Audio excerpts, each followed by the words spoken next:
Liberty Ridge, a small town where everyone knows each other. A peaceful place, or so it seems. Beneath the quiet streets lurk shadows of the past. Dakota Steele, a former elite soldier, now the owner of a roadside diner, trying to leave her dangerous life behind. But the past never lets go. A mysterious group, the Raven Covenant, emerges from the darkness, spreading fear and chaos. Their goal is not just control, they seek total power, and Dakota is the only one standing in their way. Encrypted threats, strangers in the night, secrets she thought were buried forever. When her diner is attacked, Dakota realizes there's no turning back. Alongside private investigator Jack Morgan and Officer Gabby Hunt, she must fight back before it's too late. Betrayal is closer than she thinks. The enemy is already inside, and time is running out. Will Dakota save Liberty Ridge, or will the town fall into darkness forever? Stay with us to find out how this story ends. And don't forget to subscribe. The real action is just beginning. A light morning fog shrouded the small town in the heart of Arizona known to locals as Liberty Ridge, a town where everyone knew everyone else, and the streets had a leisurely, almost dreamy atmosphere. But behind this seemingly idyllic appearance lay a history full of danger, secrets, and a dark past. It was here, in an old but cozy diner called Star Crossing, that Dakota Steele lived and worked. A woman with extraordinary looks and a gaze that could pierce any veil of deception. Dakota, the owner of the diner, at first glance seemed like an ordinary owner, friendly and always welcoming to her customers. But behind her soft smile and calm, there was a long past that would shock anyone who learned the whole truth. Dakota used to serve in an elite unit of the Army, and it was there that she acquired the skills that now became her main weapon in the fight for survival. Her past was carefully hidden from the local community, for the danger and hatred she once experienced still haunted her. In the silence of the early morning, when the city was just waking up, Dakota checked every detail in the diner, as if studying a battlefield.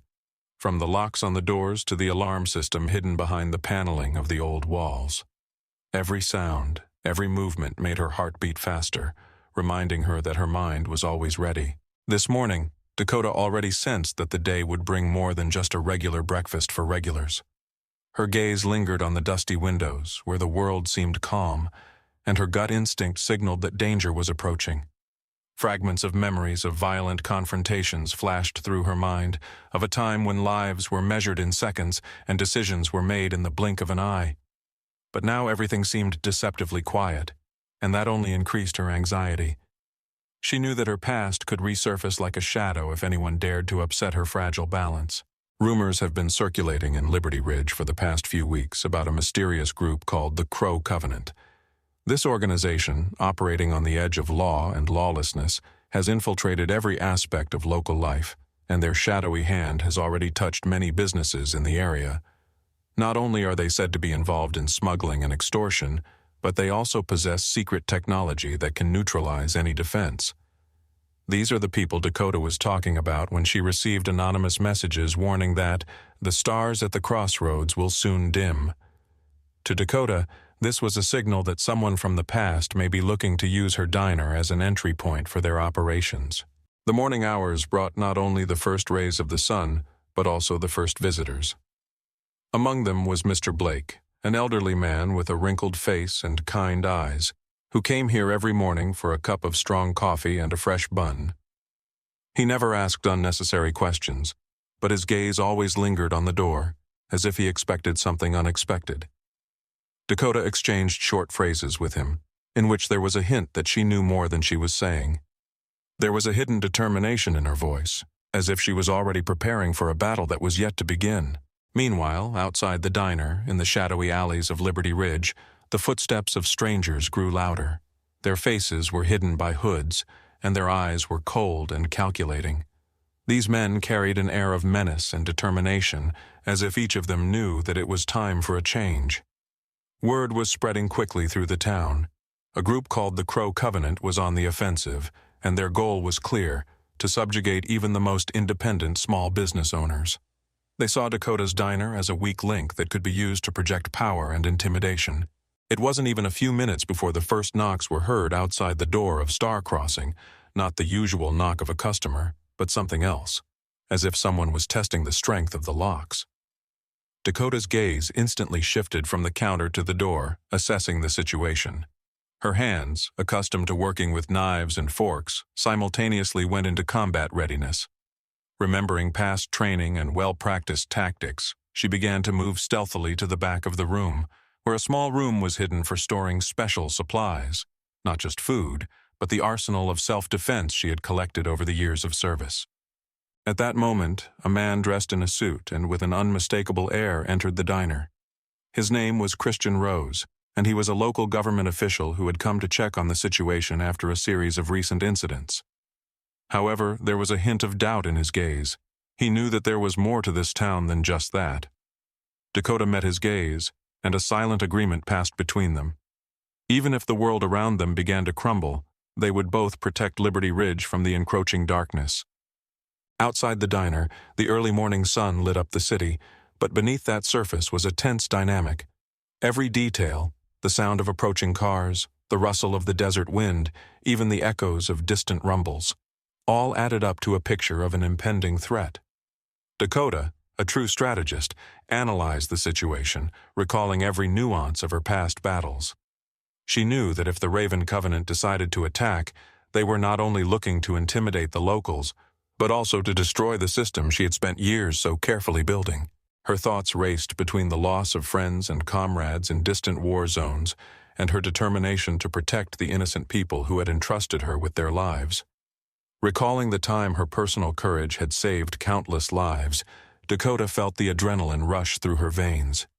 She had long ago abandoned the illusion of a peaceful existence, embracing the role of protector, a woman who would not allow any enemy, past or present, to encroach on the freedom of her hometown. Minutes passed, filled with silent tension. Dakota discreetly observed every visitor, every rustle, even every glance. Her internal compass always indicated that a storm was approaching, and she was ready for it. Lessons learned on the battlefield and tactical schemes developed in the most critical situations flashed through her memory. Each of her steps was honed by years of training, and each movement was calculated to the millimeter. Her soul, tempered in the fire of battle, could not allow the mistakes of the past to be repeated. Suddenly there was a rumble of engines outside the door. Not the usual city traffic, but something more sinister. The door swung open and two armed men, dressed in dark clothes, their faces hidden behind masks, burst into the diner. There was cruelty in their eyes, and the confidence of experienced fighters in their gait. Dakota, without wasting a second, rushed to the secret cabinet where she kept everything from old tactical maps to the compact firearms that she carefully maintained in working order. Her heart was pounding, but a voice in her head whispered, "You are not alone. You are the protector of Liberty Ridge." These uninvited guests carried a shadow of a threat that was supposed to sow panic among the peaceful inhabitants. But Dakota knew that for those who were used to living in constant fear, there would always be someone ready to stand up for them. The strangers' gazes searched for a target, and their intentions became clearer. They came for information, for compromising data that no one should know about. Perhaps now, when the city was on the threshold of change, the Raven Covenant decided to reveal the secret that could destroy the foundations of society. At that moment, Dakota caught a glimpse of one of the armed men stopping at the counter, as if trying to assess the situation. His gaze darted around the room, lingering on an old photo hanging on the wall, a photo of her in uniform before she left the army. Memories flooded back, and a sense of unease awoke in her soul. The past was returning, and it refused to let go. She knew that if her secret was revealed, not only her life, but the lives of everyone she helped would be at risk. Moments before the situation completely spiraled out of control, Dakota made a decision. She would not allow her enemies to destroy the peace she had spent years building. She tightly clenched her hand around the handle of the pistol hidden under the counter and, like an experienced commander, began to work out a plan of action. Her movements were quick and confident. She was no stranger to such situations.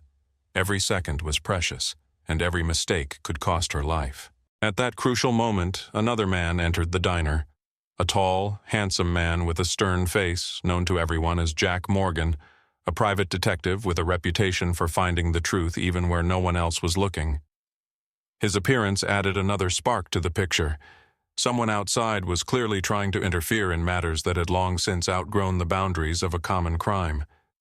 Jack quickly assessed the situation. His gaze met Dakota's, and a silent understanding flared between them. If evil entered their town, they would fight to the death. Thus began that fateful day in Liberty Ridge, a day when a peaceful morning turned into an arena for fierce struggle, when the shadows of the past and present merged into one, and when every second determined the fate of people. Dakota, armed not only with weapons but also with unwavering determination, was ready to meet any challenge, because behind her stood an entire community that believed in justice and freedom. She knew that evil cannot be stopped by words, it can only be defeated by deeds, and then even the darkest forces will be powerless before the light of truth. At that moment, when it seemed that the entire city had fallen silent in anticipation of the inevitable storm, Dakota took the first decisive step. Her voice, firm and calm, sounded through the roar of approaching footsteps and the sounds of an armed advance. Today we will show that Liberty Ridge is not just a dot on the map, but a place where people can live in peace and safety. These words, like a spark, lit a fire in the hearts of those present, and even those who had previously doubted suddenly felt that a moment of change was coming. When the armed strangers tried to seize control of the room, Dakota was already in combat readiness. Her movements were fluid, like a dancer, but deadly precise, like a combat veteran. She moved between tables and chairs, using every object, every shadow in the interior of the star crossing as cover.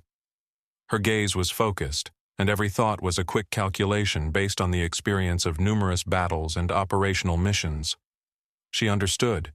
Today, her life and the lives of her compatriots hung in the balance, and she could not afford any mistakes. Over the next few minutes, the diner became a battlefield, with the usual sounds of laughter and conversation replaced by the clanging of metal, muffled gunshots, and screams. Time slowed down inside the diner, and every moment seemed like an eternity, filled with fear, hope, and determination. Explosions, slamming doors, and the sound of breaking dishes all created an atmosphere of chaos, where fate itself seemed to be waiting for its outcome. Dakota, as if in a whirlpool of events, kept the situation under control, directing the forces of resistance that had suddenly awakened in the hearts of those who were used to living in peace, but could not bear to watch their hometown plunge into darkness. Meanwhile, behind the glass windows, through which the desert could be seen in the piercing morning light, new legends were being born. Legends about how one woman, possessing not only strength but also faith in the truth, managed to resist ruthless enemies who sought to destroy everything that was dear.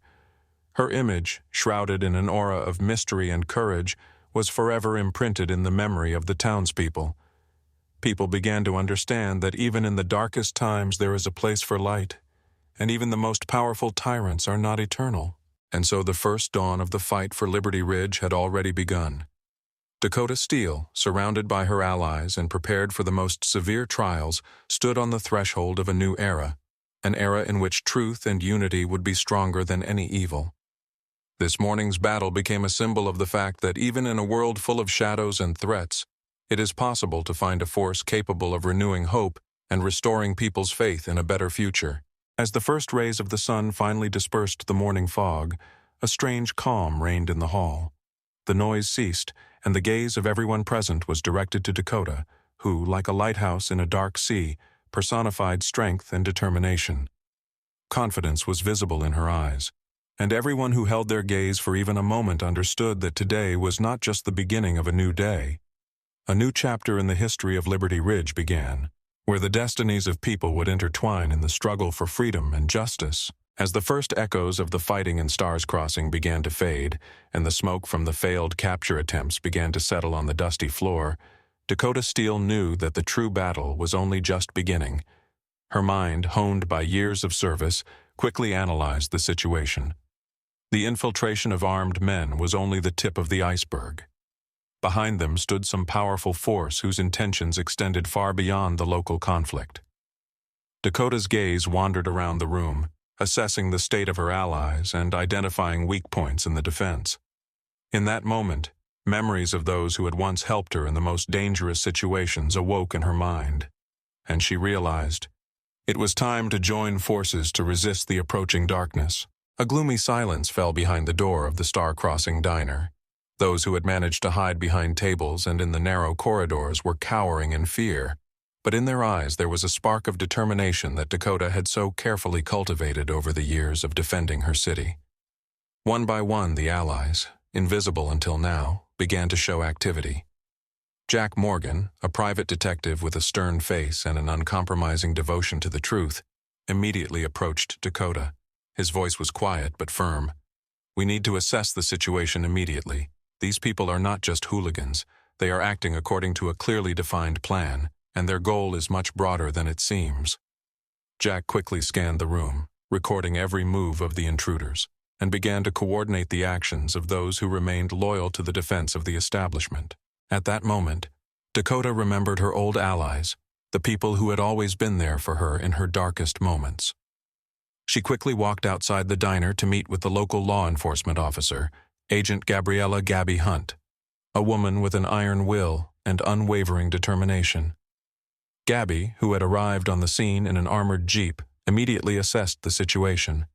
Her deep, cold gaze scanned the surroundings, recording every detail: abandoned cars, sagging billboards, and suspicious activity in the abandoned area that surrounded the town. Her voice sounded a warning. "Dakota, we have received information that forces are behind this attack that seek complete control of our region. Today, they want to show that Liberty Ridge is just a small dot on the map, and if we do not unite, they will take everything from us." These words, filled with anxiety and determination, sounded like an alarm signal for all the defenders of the city. Dakota nodded in response, realizing that it was time to act decisively. She quickly returned to the diner where chaos had already begun and began to give orders to those who could organize resistance. Her voice, calm but heartfelt, rang out throughout the hall. "We will not retreat one step. Today we will fight for every inch of our land, for freedom and for truth. If these people think they can intimidate us, they are sadly mistaken." Her words penetrated the hearts of even the most timid, and soon everyone present, from old-timers to young workers, stood up to defend their home. Over the next few minutes, the situation at Stars Crossing had become an organized resistance. Dakota and her team, armed with both modern weapons and ancient tactics, executed every move with the precision of seasoned fighters. The sounds of gunfire gave way to whispered tactical commands, and tense faces gave way to expressions of determination. Jack Morgan took charge of coordinating the actions in the narrow corridors of the establishment, cutting a path through the destroyed areas where the remaining intruders were trying to block the exits. He quickly assessed the situation, using every corner he could find to set up ambushes, and his plan was based on regrouping his forces and luring the enemy into a trap. Meanwhile, outside the diner, the dark silhouettes of the intruders moved in groups, their faces hidden by dark hoods, their movements polished and cold. They had obviously not expected such resistance. Instead of being easily intimidated by the local population, they were facing a man who possessed not only physical strength, but also extensive experience in surviving in the most extreme conditions. These men were rumored to be part of an organization known as the Blue Crows, a name that inspired fear even among seasoned fighters. Their leader, the enigmatic and ruthless Edmund "Ed" Clark, was known for his mastery of guerrilla warfare, and today he was going to show that no city walls could protect against his army. Inside the establishment, tension was mounting. Dakota, quickly assessing the situation, discovered that one of the intruders, with an unusually cold and calculating gaze, was attempting to enter the back office where documents and personal items related to her past service were kept. This was a turning point, for if anyone learned of her secret past, the entire defense of Liberty Ridge could be compromised. Quickly assessing the situation, Dakota gave the command, "Find him. Do not let him touch our secrets." Her voice, filled with determination, echoed throughout the room, and several people, armed only with cold determination and primitive means of protection, rushed to find the intruder. At that moment, the thought flashed through Dakota's mind that behind each of these intruders there could be another, more dangerous agent capable of striking where the defenses were weak. While the fighting raged in Stars Crossing, outside of it, Gabby Hunt and a small group of combat patrols began patrolling the streets of Liberty Ridge. They moved quickly and methodically, using the cover of night to secure the area. Gabby, a tactical thinker with a strong sense of responsibility, quickly realized that the attack launched by the Blue Ravens was only the beginning of a much larger plot to undermine order in the region. Her radio continuously broadcast messages from group to group, the tense voices of the operators echoing in time with the muffled footsteps and distant gunfire. Sector 3, Sector 4, all is quiet, but stay alert. Unknown forces are moving in from the east, were the short but succinct commands with which Gabby kept the entire operation under control. Meanwhile, in the heart of the diner, where Dakota was leading the defense, the situation had reached a critical point. One of the armed agents, breaking through the ranks of defenders, managed to approach the main entrance to the service room. His hands, tightly clutching a pistol, flickered in the dim light of the lamps, and in his eyes one could read the determination caused not only by the thirst for power, but also by cold calculation. Dakota, noticing his approach, immediately activated the internal warning system. Several hidden sensors detected movement, and a piercing sound echoed throughout the room. This signal became the final warning for everyone. The moment of truth had arrived. "Protect the archive!" she shouted, and the sounds of regrouping were heard in response. Jack Morgan, already positioned in the narrow corridor, hurried to the scene, where the intruder was already trying to break down the door. The explosion of emotions and instant action became a symbol of the fact that on this day, each of those present was ready to risk their lives to protect the secrets and freedom of their city. The meeting between Jack and the intruder was instant and merciless. In a dark corridor, where only the weak lights of emergency lamps flickered, there was a short but furious exchange of blows where every second mattered.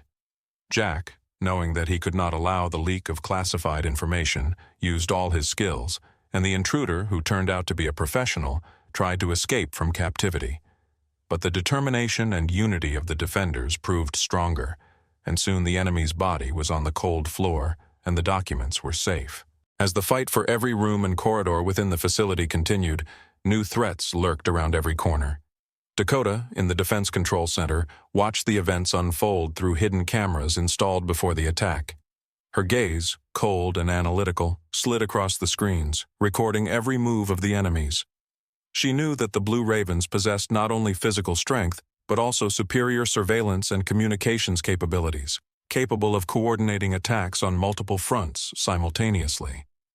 Every sound, every step was part of a larger plan, and Dakota knew that if she could not organize a countermeasure, the entire operation against their city would end in disaster. Her thoughts were racing from one tactical calculation to another when suddenly a new signal source appeared on the screen, a live video feed from the streets of Liberty Ridge, where, against the backdrop of destroyed storefronts and faded lights, a group of armed men, led by Ed Clark, began an offensive on one of the city's districts. Ed, tall and stately, with an icy gaze, clearly demonstrated the intention to show that no attempts at resistance would go unpunished. His voice, filled with self-confidence and cold-bloodedness, sounded almost like a sentence through the speakers of the radio. "It's time to show these little rebels who's boss. Liberty Ridge will be our field of action today, and no force will be able to stop us." These words struck the hearts of the defenders like a hammer, but also ignited in them the determination to fight to the end. At that moment, Dakota gave the command, "All units, prepare for a counterattack. We need to not retreat one step, but strike back." Her voice sounded as if the very fate of the city depended on these seconds. A real regrouping began in the hall. Employees, visitors, and even random passers-by who found themselves in the right place turned into a single force united by one idea: to protect their home from invaders. Jack Morgan, along with several brave fighters, began to organize movement in the narrow corridors, directing people to safe exits and simultaneously creating ambushes for the enemy. Every second of the fight was reflected in the emotions of each of the defenders. Dakota felt her heart beat in time with the pulse of the city, as if the land itself was answering the call of freedom. Memories of those she had lost, of nights spent in the trenches and the cold corridors of headquarters flashed through her mind, and all these feelings gave her the strength to continue the fight. She knew that the enemy would not stop until they achieved their goal: to destroy this city, to deprive it of its last stronghold of resistance, to deprive it of its soul. Inside the establishment, where a mixture of fear and hope reigned, short but decisive orders were heard. The communications officer, young and confident, was constantly relaying updates. Ed's group is approaching the southern perimeter. It is necessary to organize an ambush in the streets, use all available means, from old alarm systems to improvised traps. These commands, despite all the tension, sounded like a melody of victory, which gave each fighter confidence that together they could withstand even the most powerful army. Meanwhile, amidst the chaos of the street fighting, Gabby Hunt led mobile teams patrolling the ruins and abandoned areas. She personally led one such team, fighting the Blue Crows. Gabby, with her gift of intuition, anticipated the enemy's movements and deftly avoided their ambushes. Her methods, based on quick and decisive maneuvers, allowed her to avoid direct confrontations while simultaneously undermining the enemy's morale. Her voice, transmitted over the radio, sounded like a reminder that in this fight, as in life, the main thing is to be one step ahead. Stay together, act quickly, and don't let fear take you. Today, we will show that Liberty Ridge does not go down without a fight. Meanwhile, at the heart of the action, inside the Star Crossing, Dakota Steele continued to monitor the battle dynamics through hidden cameras. Her face remained calm, although a storm of emotions was boiling inside. She saw how a group of intruders, retreating under the onslaught of defense, tried to regroup, and understood that their intention was to deliver a final blow, after which they would leave, leaving destruction and chaos in their wake. But Dakota had already begun to implement her next move, a cunning operation to neutralize the enemy command post, which was located in an abandoned hangar on the outskirts of the city. She quickly contacted Jack and Gabby, relaying precise coordinates and instructions. Ed Clark has a hangar on the north side of the building. If we can get through there and disrupt his communications, their entire organization will fall apart like a house of cards, she said, her voice and order as solid as stone. Jack nodded, knowing that this was not just about the fate of Stars Crossing, but about Liberty Ridge itself. His mission was clear: organize a small group of fighters to infiltrate the hangar undetected and disable enemy communications. Meanwhile, tensions were rising on the streets. The skies above the city were filled with drones sent by the enemy to monitor the situation, and the sounds of distant explosions and gunfire penetrated even the most secluded corners. People hiding in their houses watched through their windows, feeling that their hometown was in the middle of a struggle between good and evil. Each of them knew that today could be the day that events would change the face of Liberty Ridge forever. The city streets, usually filled with the sounds of everyday life, today became an arena for tactical maneuvers. Small groups of citizens, armed only with old hunting rifles and primitive means of protection, united in improvised squads, ready to repel the enemy. Their faces were full of determination, in their eyes, the fire of the fight for their land. Dakota understood that for victory, it is not only weapons that are important, but also the spirit of unity that can awaken even the most timid. That is why her words, spoken a few minutes ago, resonated in everyone's hearts. Freedom is not just a word. It is our destiny, our home, for which we must fight until our last breath. At this crucial moment, with the fate of Liberty Ridge hanging in the balance, Dakota took another important step. She personally took to the streets of the city. Dressed in a dark coat, with the look of someone who had lived through many battles, she became a symbol of resistance, the personification of the fact that even in the most desperate circumstances, one can find strength and courage. On the way to the northern hangar, where the Blue Crows' headquarters were hidden, Dakota passed familiar houses, meeting grateful glances from locals who, although hiding behind curtains, still realized that their fate was now in the hands of people ready to fight for what is right. Dakota walked quickly, almost running, but she never lost her focus. Her thoughts were focused on the mission at hand. Once Jack and his team had penetrated the hangar, she would create a distraction to make the enemy believe that the main attack was on the southern side of the city. This cunning tactical move, honed by years of experience and numerous operations, was to be the turning point in this battle. She knew that every second counted, and that any delay could result in disaster. On the edge of town, in a dark alley, a group of fighters had already gathered for the mission. Jack Morgan, armed only with a knife and a sense of duty, was quietly discussing the plan with a few brave men. "We need to get inside the hangar unnoticed and disable all their communications. If we get through, their entire command post will collapse and they will lose coordination," he said. his voice sounding like a confident prediction of future victory. His words inspired and gave confidence to everyone standing nearby. The fighters checked their equipment, exchanged glances that showed determination, and without wasting a minute, began to disperse in different directions, heading for predetermined entry points. Meanwhile, inside the star crossing, Dakota continued to direct the defense. Her hands, covered in sweat and strain, continued to give orders, coordinating the movements of the fighters through the network of secret passages and corridors that she had carefully built over the years. She monitored every enemy move, recording on the screens the moments when the intruders tried to break through deeper into the building. Every sound, every quiet whisper of the enemy was a signal for her, and she prepared for the next phase of the operation, a counterattack that was supposed to finally disrupt the plans of the Blue Ravens. As Jack's team approached the northern hangar, the tension in the air grew tense. Small teams working in tandem exchanged short signals, and the silence that preceded the storm was almost tangible. Time seemed to stand still, and only the flickering streetlights reflected in the eyes of those preparing for the decisive move. At this point, Dakota, in a key position in the center of the city, activated her diversion plan. She ordered a group of fighters stationed in a pre-selected location to create artificial noise and chaos on the southern perimeter, forcing the enemy to switch attention. This tactic, honed to perfection, was supposed to give Jack and his team time to penetrate the hangar. The sky above Liberty Ridge, as if responding to the tense events on the ground, began to take on twilight tones. The wind, scattering dust and debris, seemed a harbinger an approaching storm. The sounds of gunfire, shouts, and the stamping of feet merged into a single symphony of struggle, where every note was life, and every pause was a fateful moment. Dakota, standing in the center of this epic scene, felt her mind working at its limit, combining tactical calculation with a deep sense of personal responsibility for the fate of the city. She understood that every little thing could change the course of the battle, and so her decisions were quick but measured. As soon as Jack's team managed to sneak through the hangar's rear gate, a new phase of the operation began.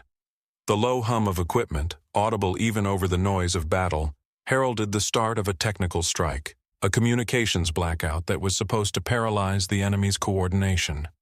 The hangar was in semi-darkness, and only the flickering light of lanterns through the broken windows allowed one to discern the silhouettes of equipment and boxes of equipment.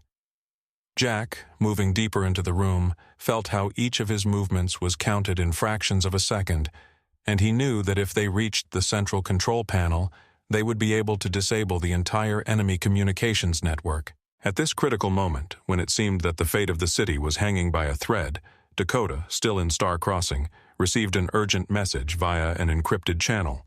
It contained information from one of the secret observers, who had discovered that Ed Clark had personally arrived at the hangar to personally oversee the operation.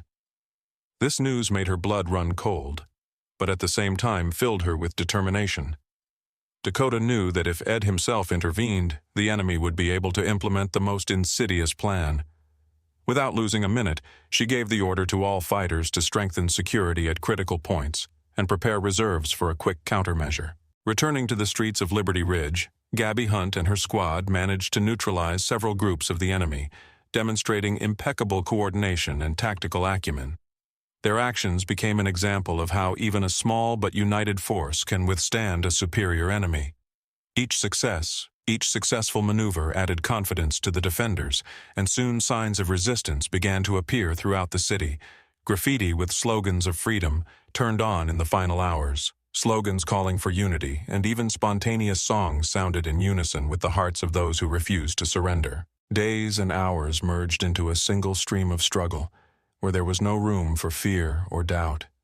Every minute was worth its weight in gold, and every resident of Liberty Ridge understood that today they were fighting not only for their homes, but also for the future of their children, for the right to live in a free and fair society. In this chaos of events, when the city was turning into an arena for an epic battle, the voice of Dakota Steele sounded like a guiding star. She was a symbol of an unwavering will that can overcome any obstacles. As Jack's team approached the hangar's central control room, a fierce battle began in the heart of the enemy command center. The enemy's carefully rehearsed schemes seemed to give them the advantage, but the defenders' determination was insurmountable. The hangar's corridors echoed with quick footsteps, quiet orders, and every blow, every shot became a step toward liberating the city.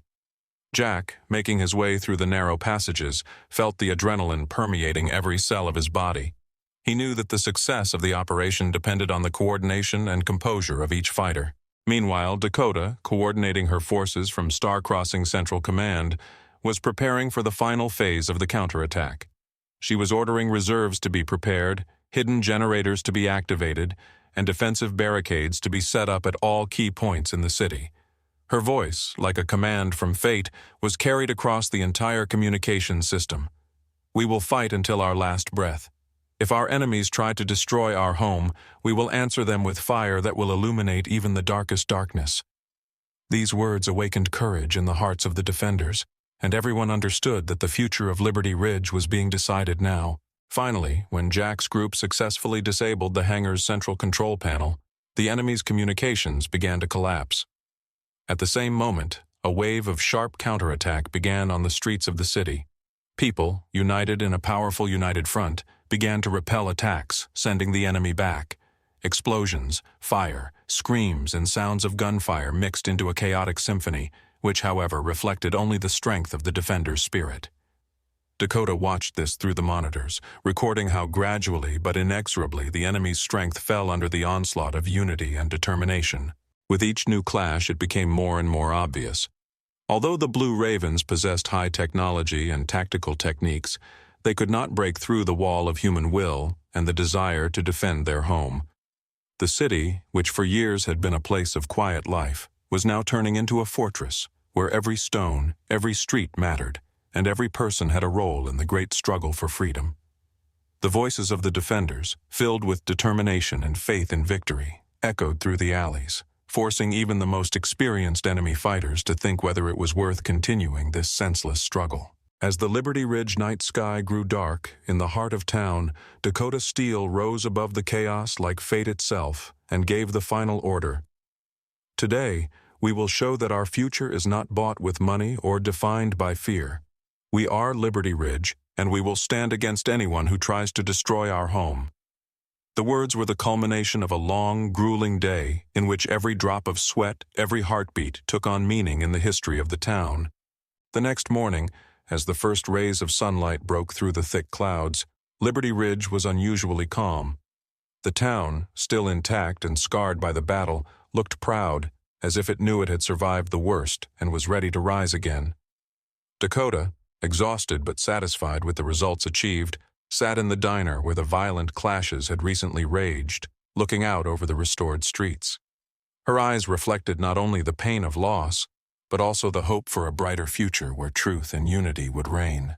Thus ended one of the most difficult days in Liberty Ridge's history, a day when the people of the town proved that even in the face of the most powerful threat, they could unite and stand up for their ideals. The victory was not complete, and wounds would remain, but the spirit of the town had grown stronger and brighter. Dakota Steele knew that many more trials lay ahead, and that the enemy might try to return with renewed vigor. But in that moment, as the morning dawned, she knew that with unity and determination, her beloved town could survive any adversity. The dark night slowly gave way to dawn as the town of Liberty Ridge, until recently engulfed in chaos and the rumble of a fierce battle, sank into anticipation of a new day. The sky, dotted with sparse clouds, seemed to breathe with tension itself, foreshadowing not only the possibility of recovery, but also new trials that were imminent.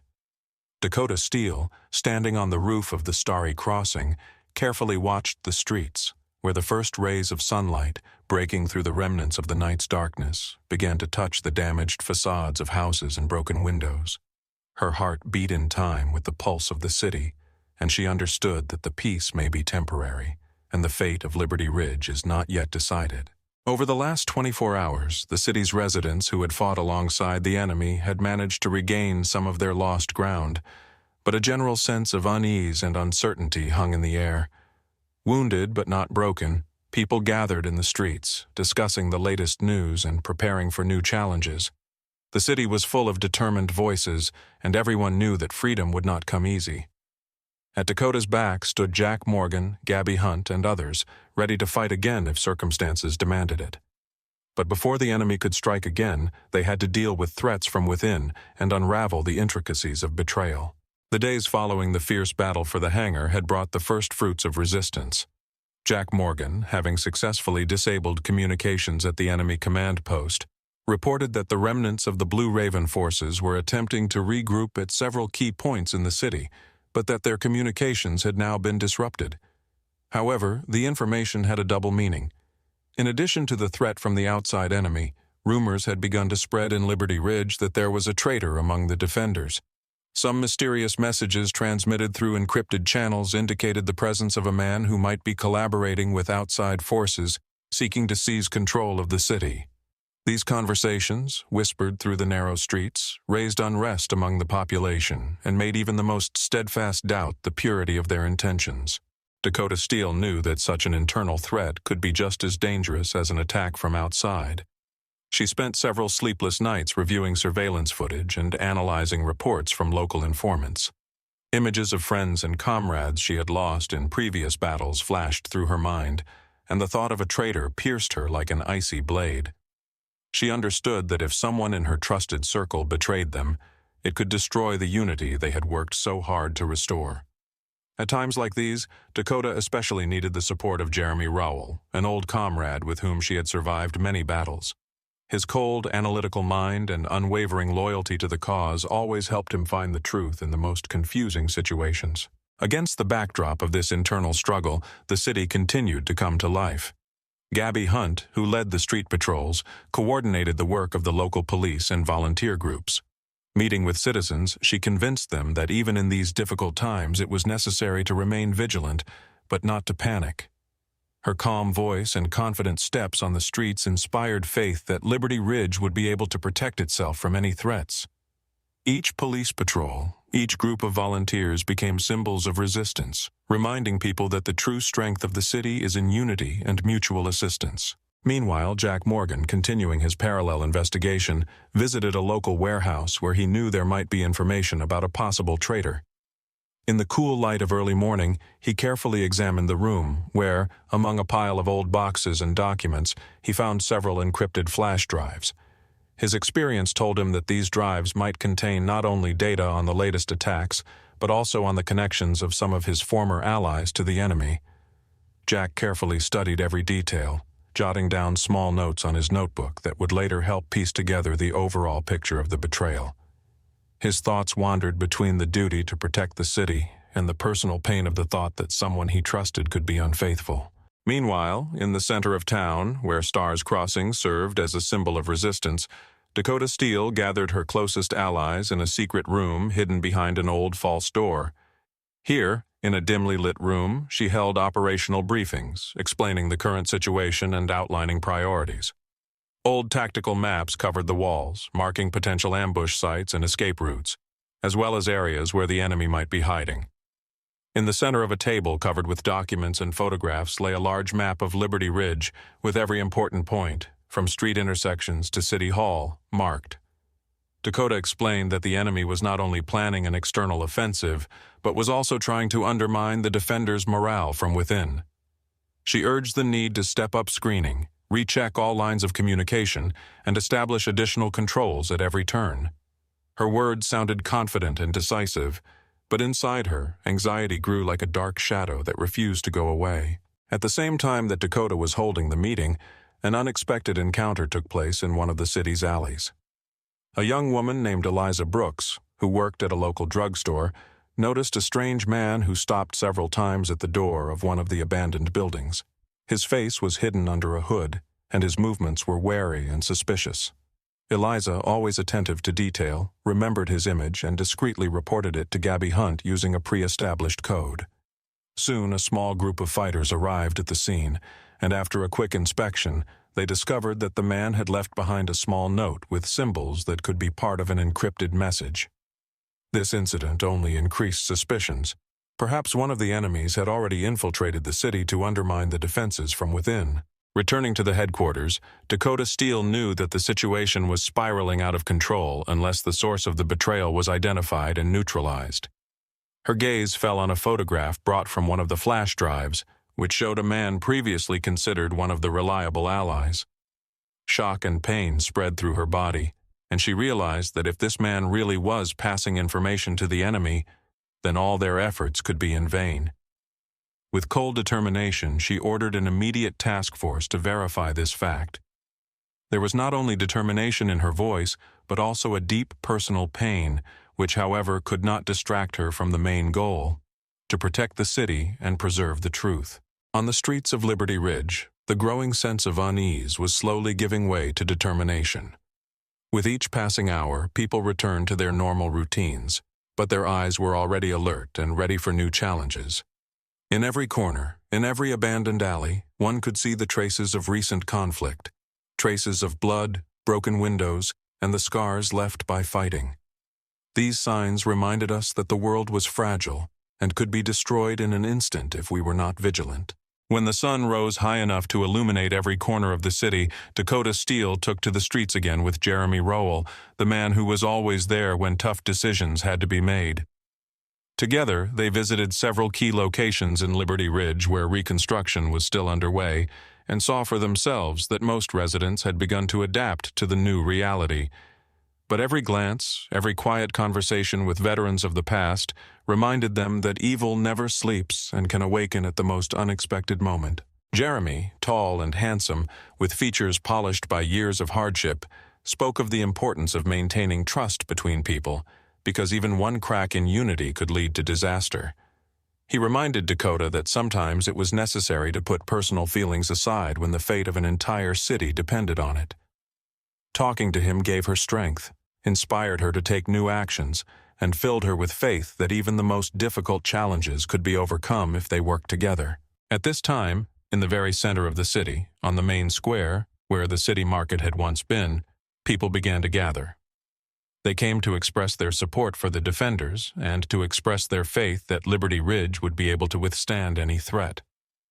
Here, among ordinary citizens, words of gratitude for courage and determination were heard, as well as quiet conversations about freedom being not just a word, but a sacred value worth fighting for to the end.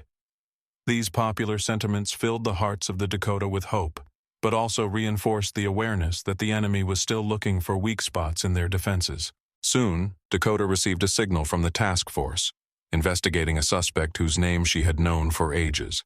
This man, they said, had connections to dark forces operating outside the city and could be the key to unraveling the entire web of betrayal. With cold determination, Dakota ordered the suspect's immediate detention and a thorough interrogation. Her voice, clear and unwavering, echoed through every channel, conveying to everyone that the time for compromise was over. As the day wore on, the tension in the city gradually transformed into an organized movement, where everyone knew their role and responsibility. Task forces, armed to the teeth, patrolled the streets, and volunteers helped evacuate people from the most dangerous areas. Every action, every detail became part of a grand defense scheme, where personal ambitions gave way to a common goal: to preserve Liberty Ridge and its spirit. That evening, Dakota Steele held another operational briefing with all the key players in a secret hideout located in the basement of an old building near the city center. On the table in front of her were the latest reports, photos from the scene, and a list of suspects identified during the investigation. The faces of those present expressed a mixture of fatigue and determination. Fatigue from the long struggle, but also a fire burning in their hearts that did not give them peace. Dakota looked at each of them and firmly stated, "We must be vigilant, for the enemy may be hiding not only behind the outer wall, but among us. It is time to find out the truth, to bring clarity, and to restore our trust in each other." Her words penetrated the very heart of each, reminding everyone that freedom is a price that must be constantly confirmed through sacrifice and effort. Against this backdrop of tension, a lively debate began in the city council about how to continue to defend itself. Some leaders proposed temporary measures, such as a nightly curfew and increased military support, while others insisted that the real answer lay in uniting citizens and reviving old traditions of mutual aid. As the debate reached its peak, Dakota's voice echoed throughout the council chamber, arguing for the need for unity. She said, "We cannot allow fear to destroy us from within. Only through truth, honesty, and mutual support can we defend what we hold dear." These words became a manifesto for everyone present, spurring them to new actions and a search for truth. Under cover of night, as the town began to regain an elusive calm, Dakota Steele went out into the streets to meet with residents in person and make sure everyone understood the gravity of the situation. She walked through quiet alleys where talk of betrayal gave way to quiet promises to defend their home until their last breath. At one of the small cafes, where patrons quietly discussed the latest news, she stopped to talk to a local old-timer, a man who had lived in Liberty Ridge for most of his life. The old man, with a wrinkled face full of wisdom and sadness, told her about how the town had endured difficult times before and how important solidarity was to its survival. These words, filled with experience and love for her homeland, rekindled in Dakota the belief that even the deepest wound can heal if you fight for it. Meanwhile, Jack Morgan, continuing his own investigation, received new information about suspicious movements in the area of the old factory, where, according to rumors, enemy agents were hiding. He gathered a small group of fighters and, using dark alleys and abandoned warehouses, made his way to the place where, as it turned out, those who wanted to undermine the efforts of the city's defenders were conducting their secret negotiations. Every movement, every shadow on the walls caused tension in him, and he understood. This could be a key node that would allow him to find out who from his entourage had betrayed them. The words spoken by Dakota at the briefing sounded in his ears like a call to action, and he had no doubt the traitor must be exposed. As the night deepened, the stars seemed to look down on Liberty Ridge. Every now and then, footsteps, whispers, and distant voices could be heard through the silence, reminding everyone that the struggle was still going on even as the town struggled to find peace. Every minute seemed endless, and every breath was crucial. In this atmosphere of uncertainty and anticipation, where hope and fear merged, Dakota, standing on the roof of her shelter, knew that the coming day would bring not only new trials, but also the opportunity to finally uncover the secret of the betrayal that threatened the unity of Liberty Ridge. It was several hours before dawn when the first rays of the sun finally illuminated the city, transforming it from a grim arena of nighttime battles into a place where life was beginning again. But for Dakota and her comrades, the morning was only the beginning of a new phase of the fight. A fight not only against an external enemy, but also against the shadows lurking within their own ranks. She understood that true victory would only be possible when every citizen of Liberty Ridge stood united, when the evil that had crept into their hearts was exposed and eradicated. After gathering all the information they had found and the data they had received over the past 24 hours, Dakota held a strategy session in the center of Star Crossing. For hours, they analyzed encrypted messages, compared security footage, and discussed possible escape routes for the enemy if a traitor tried to sabotage the defenses. Every word, every movement seemed filled with meaning, and the tension in the room reached its breaking point when one of the operators, his voice shaking, announced that a suspicious contact had been found. A person whose name had previously been unsuspected suddenly found himself connected to the transfer of information to the enemy. Dakota could not believe her ears, but cold calculation immediately took over. She ordered an immediate task force to detain this person and conduct interrogation. In that moment, time seemed to slow down. Every breath, every look was filled with the knowledge that the fate of Liberty Ridge depended on whether they could uncover the truth before the enemy struck the final blow. Night turned to morning, and with the first rays of the sun the city awoke once more, albeit under the sign of disturbing changes. Despite their fatigue, the faces of the defenders shone with determination. At this turning point, Dakota Steele, clutching an old photograph of her army uniform, felt the strength she needed to fight an invisible enemy return to her after years of fighting. She knew that if she could find the traitor and eliminate the source of the leaks, the city could once again find its unwavering will and faith in justice. As the day wore on, word of the suspect's capture began to spread among the men. Doubtful looks gradually gave way to determination, and the first steps toward restoring lost unity began to be heard in every corner of Liberty Ridge. Jack Morgan, returning from another raid on an abandoned factory, shared new information with headquarters. His report confirmed that the enemy was still active, but that internal sabotage had become the most dangerous threat.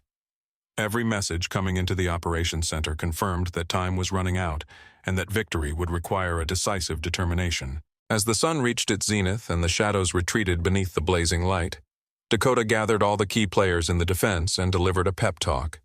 Her voice, strong and powerful, echoed across the intercom system. Today we began a new era.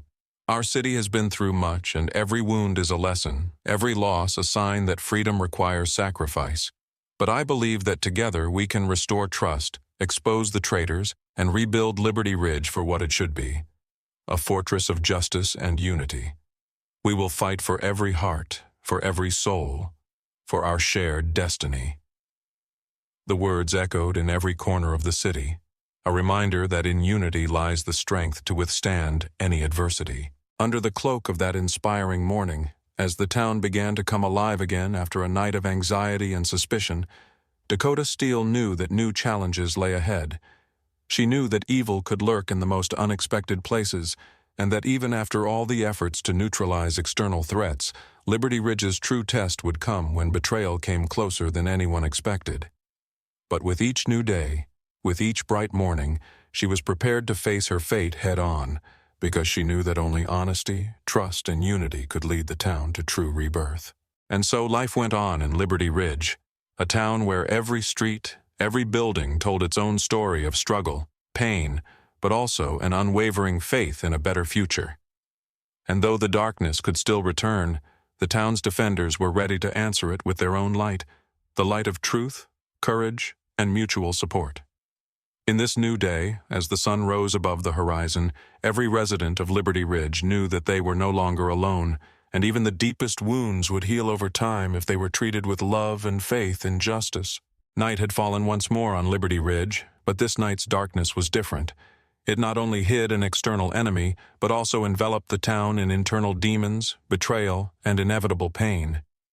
After the turmoil of the previous day, when suspicions of a traitor had seeped into the very core of the defense, the town's defenders sensed a new storm gathering on the horizon, one that could finally shake the foundations of their unity.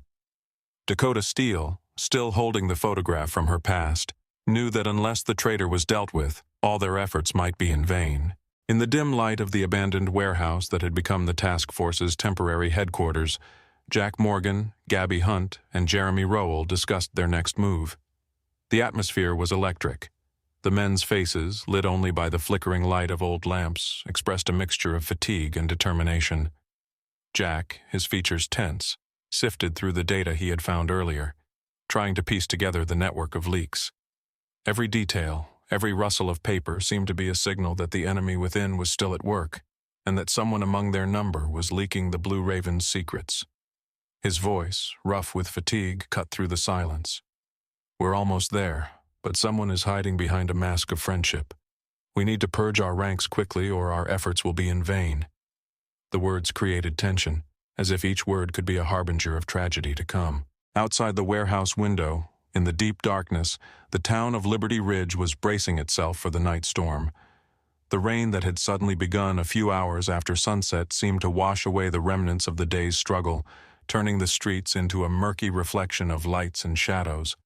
Small groups of residents had already begun to gather on the streets, trying to find shelter from the pouring rain, but their eyes were filled with anxiety and anticipation of another blow of fate. Every passerby knew that night was the most dangerous time, when the enemy could strike a crushing blow, when hidden intrigues and secret negotiations could turn into disaster. Dakota, not wanting to waste a minute, organized a mobile team to patrol the areas where she suspected the traitor might already be active. She led the team herself, walking through the rain-drenched streets, where puddles reflected the flickering lights of the street lamps. Her gaze was cold and determined. She understood that in this chaos it was easy to lose faith, but she could not allow fear to take over. Every drop of rain seemed to her like a symbol of purification, a chance to wash away past mistakes and perhaps discover the truth hidden in the shadows. In one of the older parts of the city, where the houses had long since lost their luster of bygone days, Dakota and her group encountered the first sign of suspicious activity. On a deserted street, under a lamppost, stood a stranger, covered in a long coat and dark glasses, despite the late hour. His face was hidden in shadow, and his movements were slow, as if he were deliberately waiting for someone. The group froze, watching him from cover, and Dakota quietly gave the command to approach. The stranger turned around, and for a moment there was a silent understanding between them that every step they took was a matter of life and death. At that moment, one of the fighters, hiding behind the remaining fragments of an old sign, heard a quiet sound, like a whisper coming from the stranger. The word, barely audible through the rain, seemed to be a sign: betrayal. This single phrase, like a hammer blow, pierced the silence and made everyone present wary. Meanwhile, back at Star Crossing headquarters, where Dakota coordinated the city's defenders, information about the incident was already beginning to filter through the communications channels. Jack Morgan, having received an urgent message from a patrol, reported that a suspicious stranger had been spotted near one of the facilities where, according to his data, there had been previous enemy encounters.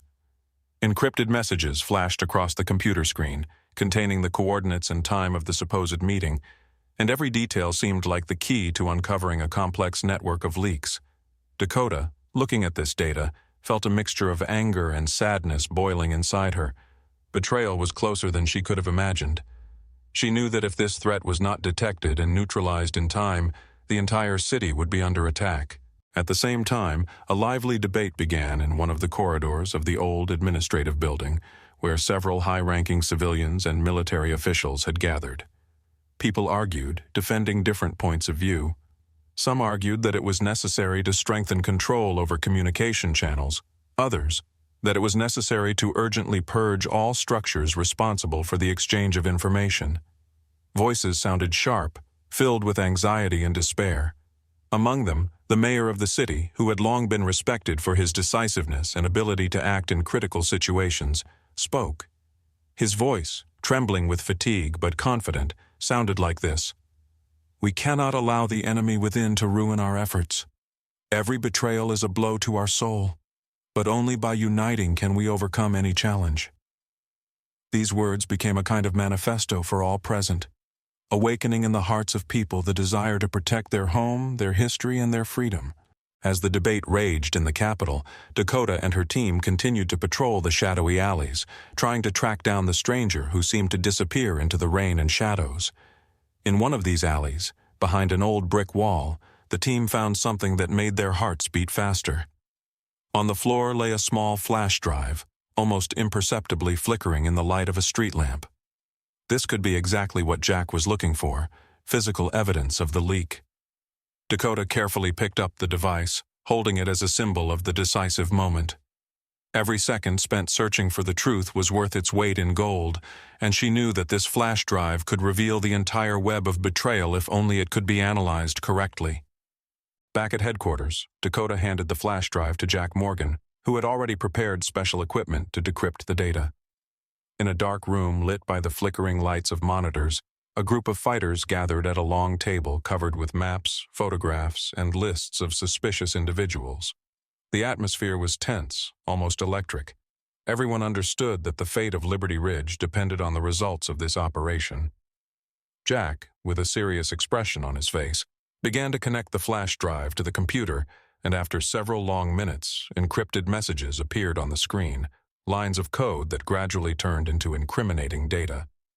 With each new piece of information found on the device, the tension in the room grew, and the faces of those present took on an increasingly anxious expression. Meanwhile, Dakota was trying tirelessly to piece together the events of the last few days, piecing together all the data and the testimonies of the fighters. Her mind was working at full speed, analyzing every little detail, every sound, and every rustle that could be a clue. A name appeared on the monitor screen, a name that had never aroused suspicion before, but now turned out to be linked to a series of information leaks. The name struck everyone gathered like a bolt of lightning: one of her closest comrades, a man whom Dakota considered loyal and reliable. Dakota's gaze dimmed, but she quickly gathered her strength and, with cold determination, gave the order to immediately detain the suspect. A fleeting silence reigned in the room, and then an organized operation to find and neutralize the traitor began. Under the cover of a rainy night, a group of operatives, armed to the teeth and determined to protect their city, moved out onto the streets. Every second was tense. Every minute could be a turning point. Dakota herself led the squad, confidently walking along the slippery streets, where the reflections of lights and shadows merged into one, as if symbolizing the duality: light and dark, truth and lies. In one of the narrow alleys, they found a figure hidden under a heavy hood. The man tried to hide in the shadows, but his movements betrayed his indecision. The fighter's gazes met his eyes, full of fear and confusion as he was surrounded. Dakota, without hesitation, demanded, "You know why we are here. Tell me what you are doing and who you are working with." The man, with a trembling voice, began to justify himself, but every word he said only confirmed the suspicions. At that moment, new data was recorded on the screen at headquarters. Confirmation that this particular person was the link between the internal leaks and the external enemy. With the traitor in her grasp, Dakota knew the fight for Liberty Ridge had reached a new, critical point.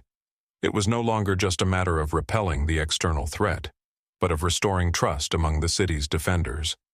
She gathered all the resistance leaders in the main room of the command center, where, in the face of betrayal, she issued stern and decisive orders. "Today, we will not allow the shadow of betrayal to darken our only chance for freedom. We must stand united as never before. Each of you is a defender of Liberty Ridge, and if anyone tries to break our unity, they will face our inexorable force," Dakota declared, her voice echoing like a sentence throughout the room. The discussions were long and bitter, but each new detail revealed the true web of betrayal, showing how evil had infiltrated the most sacred corners of their defenses. While Jack Morgan and Gabby Hunt analyzed the data, the Central Command Center began to take measures to strengthen the defense of all key objects in the city. Additional patrols appeared on the streets of Liberty Ridge, and communication lines were switched to a backup encrypted connection to prevent any further leaks. Each of the defenders sensed that this night awaited them the final battle, a fight not only for territory, but for honor, for truth, for the soul of the city. With each passing hour, the tension grew, and even in the pouring rain, people gathered together to prove once again that no shadow of betrayal could break their will. At that very moment, as the night gradually turned to dawn, another skirmish began in one of the remote areas of Liberty Ridge, where the ancient walls of houses remembered centuries of struggle and hope. A group of fighters, who had received orders from Dakota, encountered a squad of armed agents who, apparently, had been sent by Ed Clark himself, the leader of the Blue Crows, to personally check the state of affairs in the city. The meeting took place on a narrow street, illuminated only by the dim light of lanterns, and at that moment time seemed to stop. The noise of gunfire, screams, and sounds of clashes merged into a single symphony of war, where every blow, every step mattered. The fighters fought not only for territory, but also for the trust they had built for so long, for the hope that gave them the strength to withstand the most terrible trials. In the center of this chaos, Dakota Steele stood on the high ground, watching the battlefield. Her eyes were full of determination, and her face reflected not only the pain of loss, but also an unwavering belief in a brighter future. She understood that today the fate of Liberty Ridge would be decided. Today the enemy would face something they never expected: unity and truth, capable of destroying even the most powerful shadows of betrayal. Dakota's voice, loud and confident, rang out above the sounds of battle.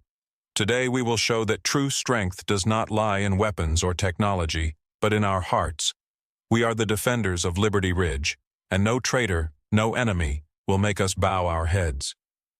These words, like a fiery torch, ignited a new wave of determination in the hearts of the fighters. With every blow, with every drop of sweat, with every voice proclaiming freedom, the city regained its soul, its strength, and its hope. As the first rays of the rising sun broke through the clouds, bathing the streets of Liberty Ridge in golden light, the fighting in the streets gradually died down. Traitors and enemies found at the scene of the clashes were taken into custody, and those who dared to oppose the defenders realized that the city could no longer tolerate division.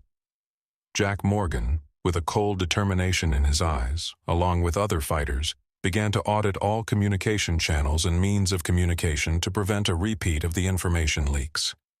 Gabby Hunt personally controlled the order on the streets, conducting patrols and reassuring the citizens that Liberty Ridge continues to fight and defend itself.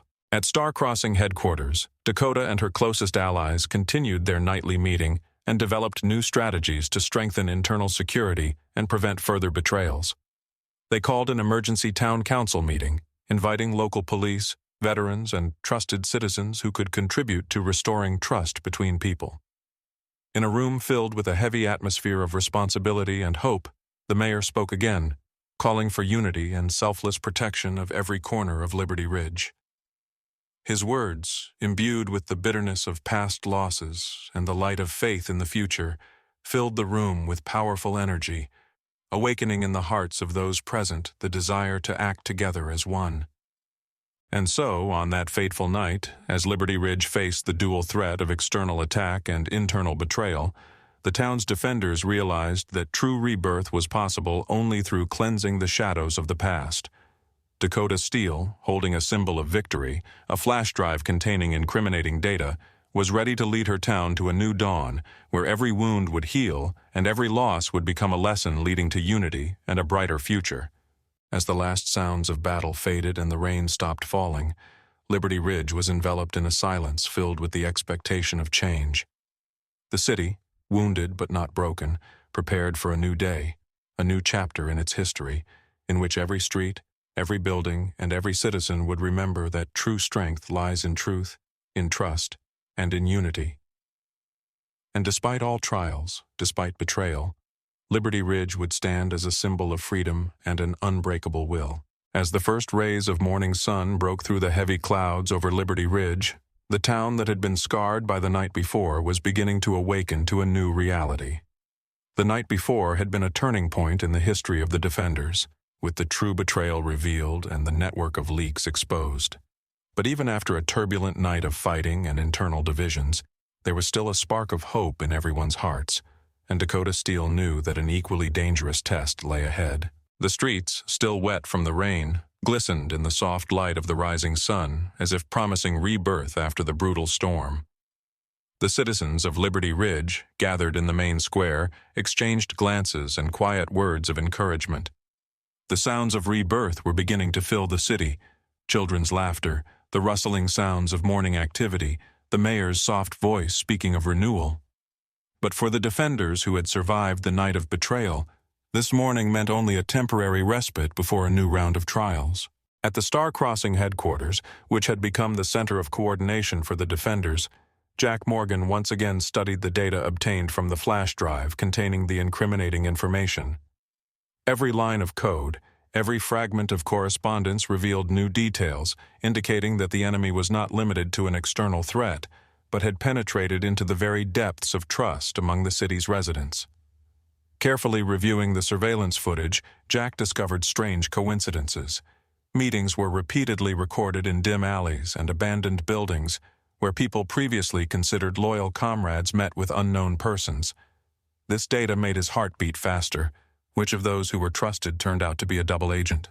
Dakota Steele sat at a large table covered in maps, photographs, and rough drafts, gathering information and trying to piece together the truth. Her gaze was fixed on an old photograph of herself in uniform during her time in the Army, a reminder of the days when honor and duty stood above all else. She remembered how she had once promised herself and her comrades that she would never allow evil to creep into their ranks. That promise was more relevant now than ever, as any misstep could cost the city its freedom. Dakota's voice, full of determination and experience, rang out over the headquarters speakers.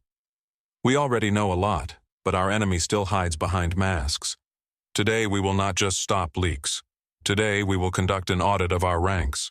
We must know who we can trust and who we cannot. If the truth comes to the surface, it will become our weapon against anyone who wants to destroy Liberty Ridge." With that, Dakota gave the order to organize special task forces to check every contact and every channel of communication. Gabby Hunt, already a symbol of determination on the streets, moved out with a group of patrol officers to check areas where suspicious activity had been previously recorded. Her squad, armed with the latest communications and security equipment, moved through the winding streets of the city, carefully examining every nook and cranny. Every word spoken over the radio sounded like a challenge to the enemy. "Liberty Ridge will not surrender. Defenders stand." These orders gained strength in the hearts of the fighters, ready to fight until their last breath. Meanwhile, an emergency meeting was held in the heart of the city council, attended by local government officials, veterans, old-timers, and even representatives of the business community. The mayor, with a heavy but confident voice, addressed the crowd. "Today we have witnessed a cruel betrayal, but also proved that even in the darkest times there is light to be found. Our city has been through a lot, But the strength of Liberty Ridge lies not only in the walls of its buildings, but in the hearts of each of its residents. We must unite to confront threats not only from without, but also from within. This is our chance to prove that truth and honesty are more important than any intrigue. These words caused a storm of applause, and people who had previously been divided by fear and doubt regained faith in the common cause. Before everyone's eyes, something more than a simple political discussion was taking place. It was a fight for the soul of the city, for its identity and future. Everyone present understood that the morning brought not only a new day, but also new hope for purification and rebirth. After the meeting, the mayor proposed creating a commission responsible for monitoring internal processes and identifying possible traitors. The commission included not only high-ranking officials, but also respected citizens who had already proven their dedication to the cause. Among them was Jeremy Rowell, an old friend of Dakota, whose analytical mind and experience in resolving crisis situations were invaluable. He firmly stated, "We must start from scratch. Every mistake, every fact will be carefully examined. It is our duty to restore trust, and we are ready to do everything to achieve this." Meanwhile, Jack Morgan continued to work on decrypting the data he had collected from the flash drive. His eyes reflected the flickering light of the monitors, a mixture of anger and determination. Each new line, each name he discovered, reinforced his conviction that there was a network of traitors hiding within the ranks of the defenders, working in collusion with outside forces. He turned to the team of IT specialists brought in to analyze the data, and they concentrated hard on breaking the codes and combing through the databases, checking the results against the facts already known. Soon a name appeared on the screen that Jack would never have expected to see.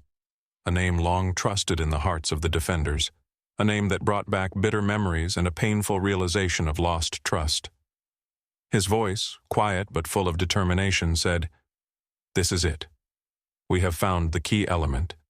The traitor is among us, and his name is now known." These words sounded like a final chord, causing both horror and determination.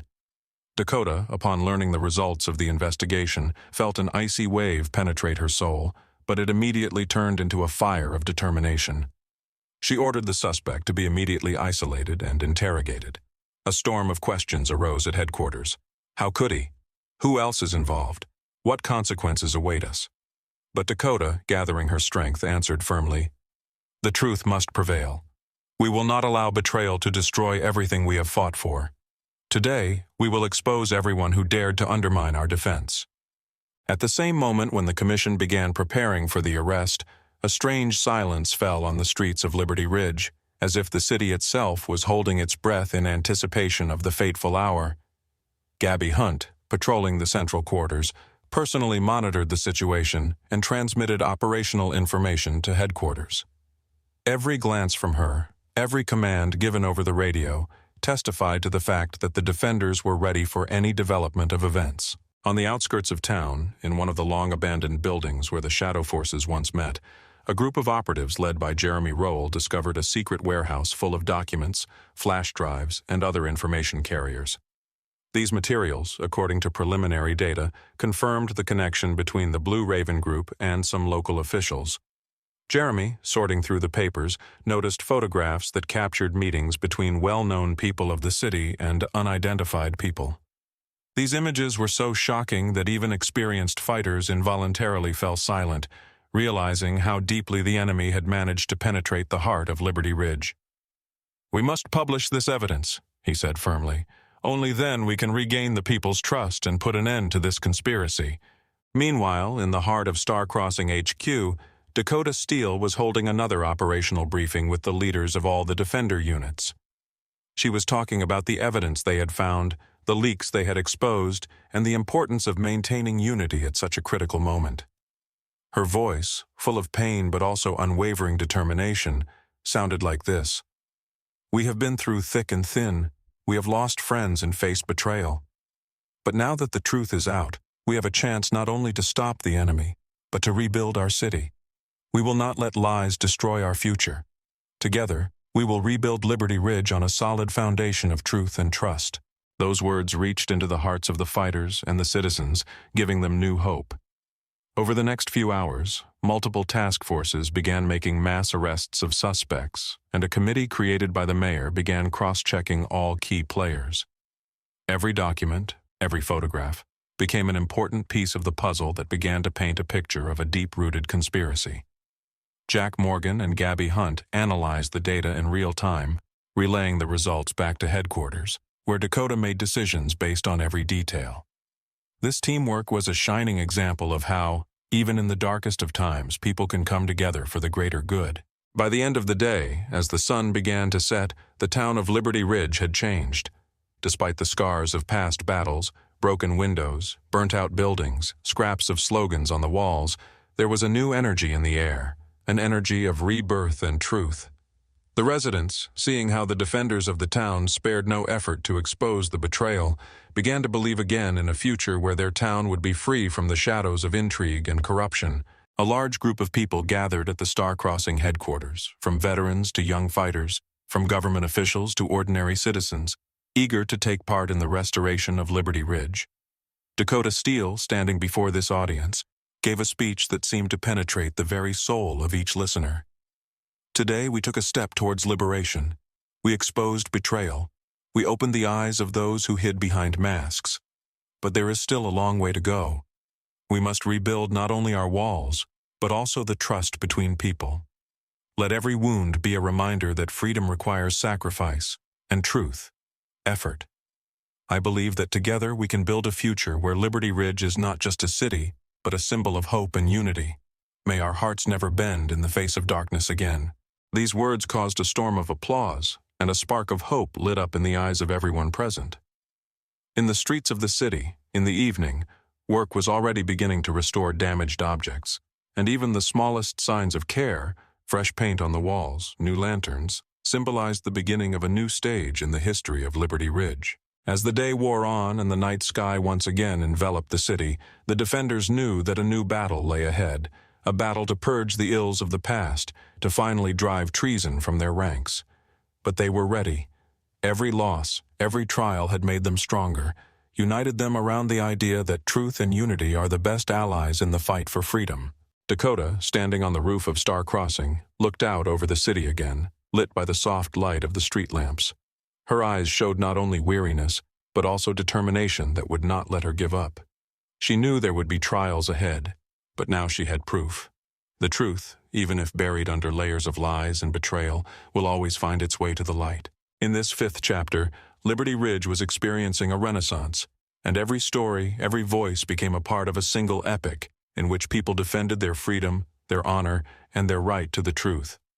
The city, which had once been on the brink of destruction, was once again beginning to breathe deeply, and its defenders, armed not only with weapons but also with faith in a bright future, moved forward, knowing that the truth would prevail. At dawn the next day, as the first rays of sunlight once again illuminated the streets of Liberty Ridge, defenders, residents, and those who were ready to start a new life gathered together.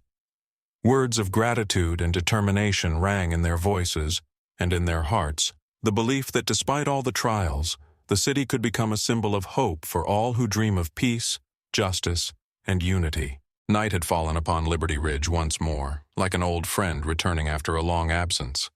But this time the darkness was not simply a cloak for enemies without or traitors within. It was a symbol of imminent change, a harbinger of new trials and troubling secrets that threatened to shake the foundations of the city once more. After the turbulent events of the previous days, when truth and betrayal had become intertwined, the defenders of the city were already beginning to sense the calm before the inevitable storm. At dawn on the 6th day, as the first rays of the sun, like warm hands, began to melt away the last of the night's chill, Liberty Ridge seemed momentarily at peace.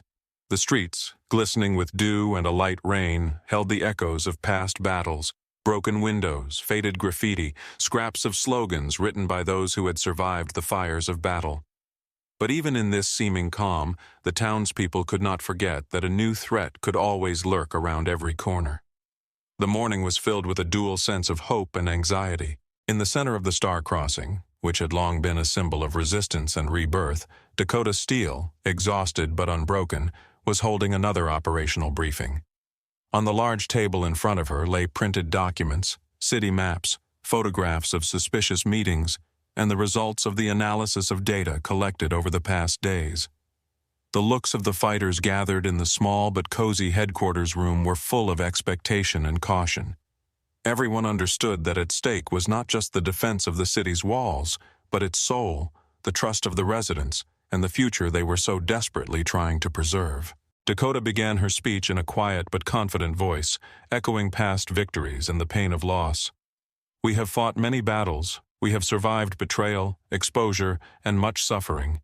But today I want to say, our fight is not over. Each morning when the sun rises over Liberty Ridge, it reminds us that we are more than just survivors. We are defenders of truth and freedom.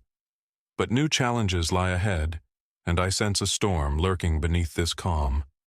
We must be prepared for anything." The words sank into the souls of the fighters, evoking memories of those nights when the city fought for its life, and at the same time, they stirred their imaginations with new threat scenarios. Among those present, one could see how some faces were tense, as if trying to calm an inner premonition of impending disaster. Outside the headquarters, the task forces continued their patrols. Gabby Hunt, driven by her unwavering determination, took to the streets with a small team of fighters, checking every alley and abandoned building. In the twilight, when the shadows of streetlights merged with the dark silhouettes of buildings, her team moved silently, like shadows, ready at any moment to reveal a lie and expose a hidden threat. The voices on the radio, short and decisive, relayed information. Alley 12, no suspects. District 7, activity detected. Continuing surveillance. Each message became an important piece in the complex mosaic of events they were assembling in the hopes of identifying any anomaly. Meanwhile, in the heart of the city, where debate and discussion raged, Liberty Ridge's mayor and members of the city's Homeland Security Commission tried to make sense of the leak network and its connections to the Blue Crows. At the meeting, held in the old city hall, representatives from all walks of life, from veterans to young entrepreneurs, voiced their concerns and proposals for bolstering the defense. The voices were tired, but also resolute. One member, a man with extensive experience in past crises, declared solemnly, "The truth is our greatest shield, and if we stand together, no storm can destroy our foundations. But we must find out which of our kind is betraying us before evil prevails again." The phrase elicited a quiet but heartfelt murmur of support, and all present understood that the purpose of the commission was not only to discover the traitor, but also to restore the trust that had been so hard won during past battles. At Star Crossing headquarters, Jack Morgan continued to work through the data retrieved from the flash drives and other storage devices. His eyes trained on the flickering lines of code, determined to expose anyone who tried to hide behind a veil of lies. For hours, he and his IT specialists decoded messages, uncovered connections between meetings, and coordinated the results with the task forces patrolling the streets. Each new piece of information found confirmed that the network of leaks was far more extensive than previously thought, pointing to the existence of multiple cores of betrayal operating simultaneously. "We've found new contacts," Jack said, his voice echoing around the small office. "There's evidence that several local officials, and even some of our old allies, are collaborating with outside forces. We need to act now." At that moment, Dakota, listening to Jack's report, felt the fire that had been igniting in her soul since the network of leaks was uncovered.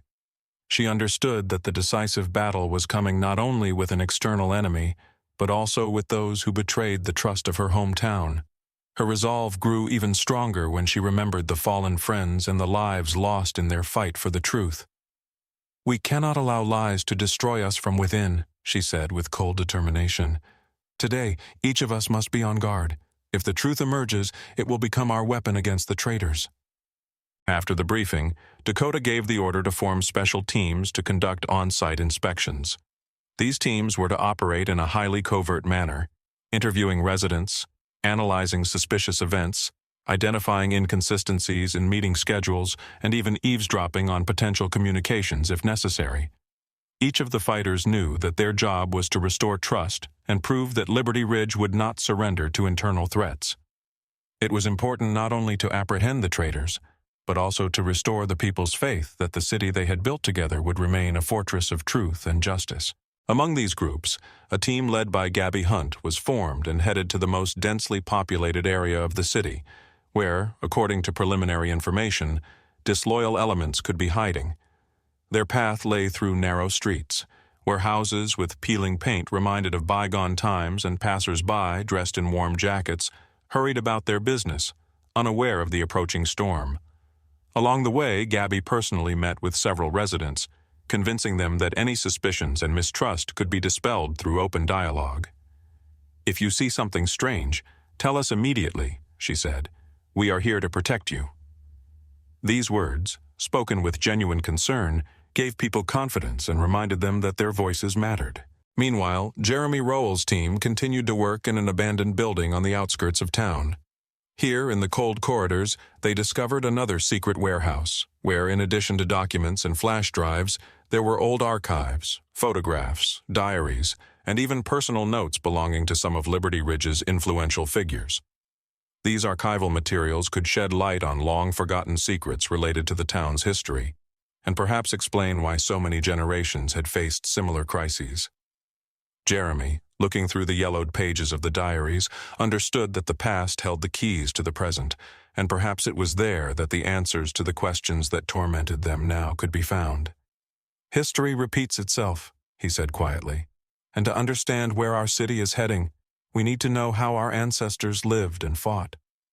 His words evoked a quiet agreement from those present, and the team continued to study the archives, intending to use the knowledge gained to strengthen the defenses and find potential vulnerabilities of the enemy. Time passed quickly at Star Crossing HQ, but every minute was filled with anxious anticipation. Dakota climbed back up to the building's balcony to look down on the city. From up there, she could see Liberty Ridge beginning to awaken, the streetlights giving way to daylight, and people pouring out onto the streets as if to begin a new day. But her eyes were filled with worry. She knew that a full rebirth was still a long way off, and that behind the calm there was always preparation for a new battle. At this crucial moment, she received an urgent message via a secure communication channel. In one of the central districts, activity was detected, suspicious in its coordination, which could indicate a meeting between enemy representatives and local traders. The information was accurate to the minute, and a team of operatives immediately moved out to check. Dakota, collecting her thoughts, gave the order, "All forces, to the position. We will not allow our city to be vulnerable at this decisive moment. Each of you is our support, and I demand maximum vigilance." In the chaos of preparation and movement through the streets of Liberty Ridge, tensions reached a fever pitch. The sharp sounds of footsteps, commands, and the quiet conversations of the fighters mingled with the rustling wind, each sound a reminder that the truth could no longer be hidden. Teams of operatives, armed to the teeth, began to occupy key points in the area, and radios began to sound short but decisive messages. "Contact registered. Moving to position. Stay alert." In an alley where time seemed to slow to a crawl, a group of fighters discovered a small group of people negotiating in a dimly lit room. Their hooded faces were turned toward a massive old warehouse where the meetings were apparently taking place. An officer assigned to Gabby quietly ordered that the room be surrounded and that anyone suspected of being held. Soon, tense voices and the soft murmur of translated commands were heard over the comms, and within minutes the warehouse door was silently knocked down. The fighters stepped inside, and in the dim light of the lamps, their eyes met the eyes of people they perhaps knew all too well. One of the men, his voice shaking, attempted to justify himself, but his words were cut off by the click of a gun lock. Dakota, who had arrived on the scene with Jeremy Rowell, said coldly, "The truth will no longer hide in the shadows. Today, each of you will answer for your choice." At that moment, time seemed to stand still. Glances full of fear and bitterness met the unwavering determination of the defenders of Liberty Ridge. Interrogations, presentation of evidence, accusations, and tears were replaced by cold logic and tactical decisions. Each recorded fact, each discovered connection became the building blocks from which a new picture of betrayal was built, capable of destroying the foundations of the enemy. Later, with tensions in the area fading and the suspects isolated, the air of determination and calm concentration returned to headquarters. Jack Morgan reported on the raid, stressing that the documents and flash drives they had found showed that the alley meeting had been just the tip of the iceberg. The enemy within was much closer than anyone had expected, and now they would have to deal with every note of this melody of betrayal. Dakota, standing in front of a giant map of Liberty Ridge where leaks and suspicious contacts were marked, looked up and said, "Today we have taken an important step, but this is only the beginning.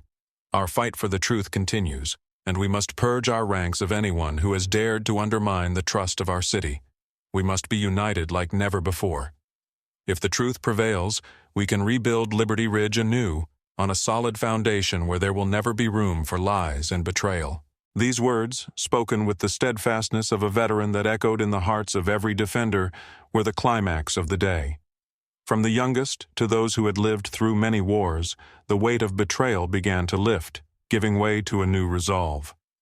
In the streets of Liberty Ridge, in the sound of the evening wind, citizens were already beginning to gather to support their defenders, to exchange news, and to promise that they would not allow any enemy, foreign or domestic, to destroy their common future.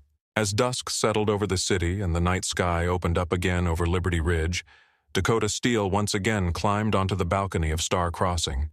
Her eyes, reflecting the lights of the city, looked out into the distance, where the darkness began to give way to the stars. In that moment, she knew that the struggle was just beginning, and that each new day would bring its own challenges. But she also knew that truth, an essential part of the human soul, would always find its way to the light if people were united and true to their ideals. Liberty Ridge's 6th day ended, leaving behind a bitter taste of battles past, but also the promise of a new dawn.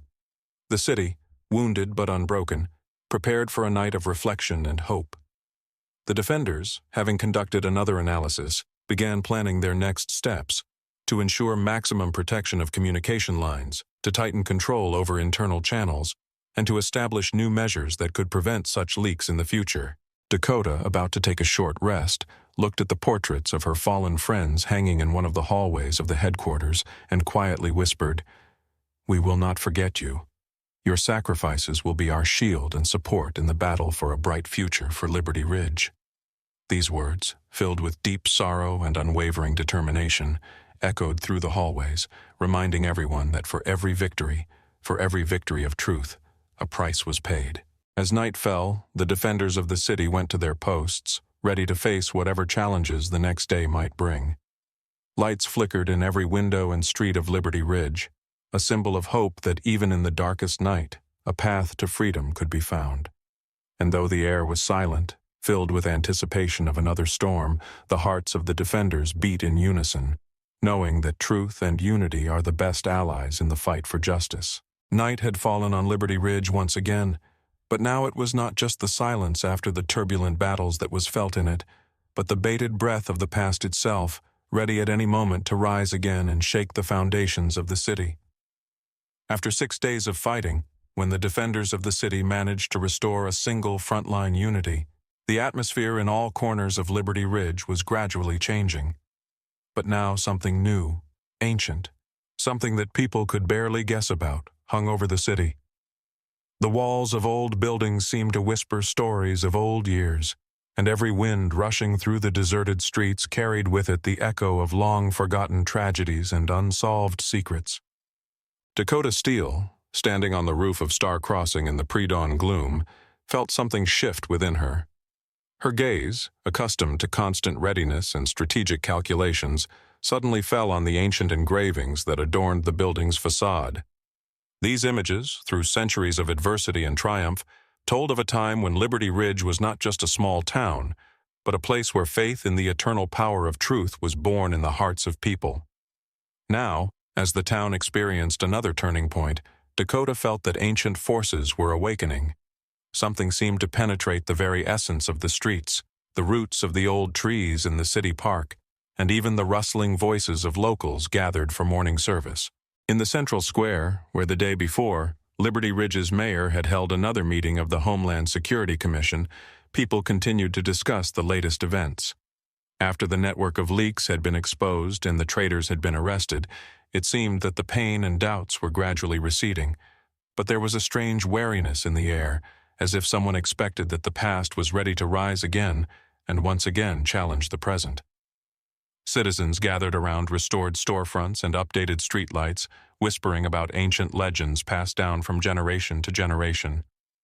Some spoke of an abandoned mansion on the outskirts of town where, according to rumors, treasures from a long-lost era rested.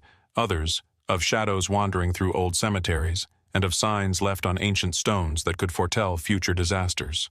Dakota, sensing the approach of something incomprehensible, gathered her closest associates at the star-crossing headquarters.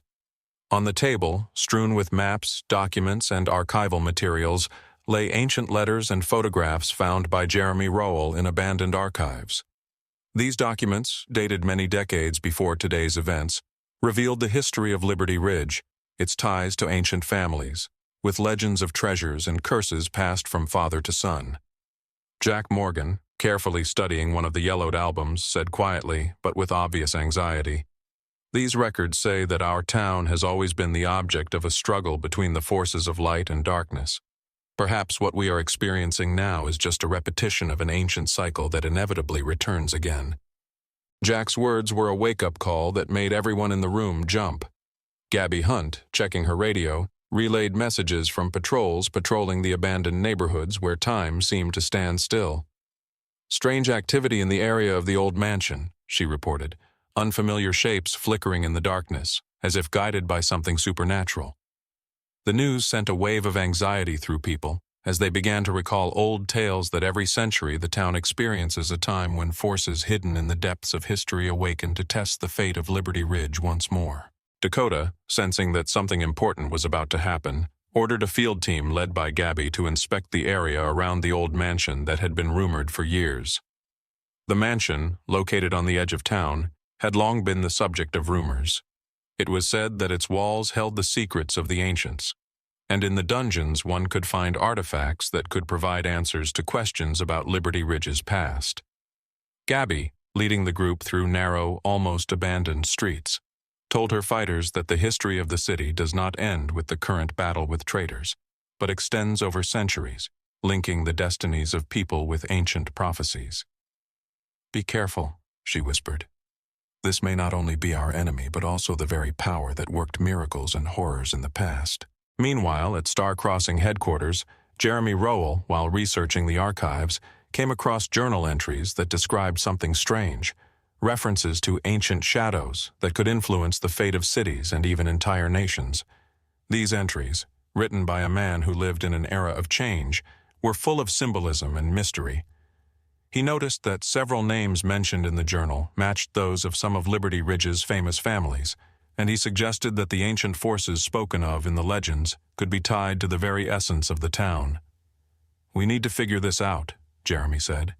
"If we learn how the ancient forces influenced Liberty Ridge's past, we can understand what awaits us in the future."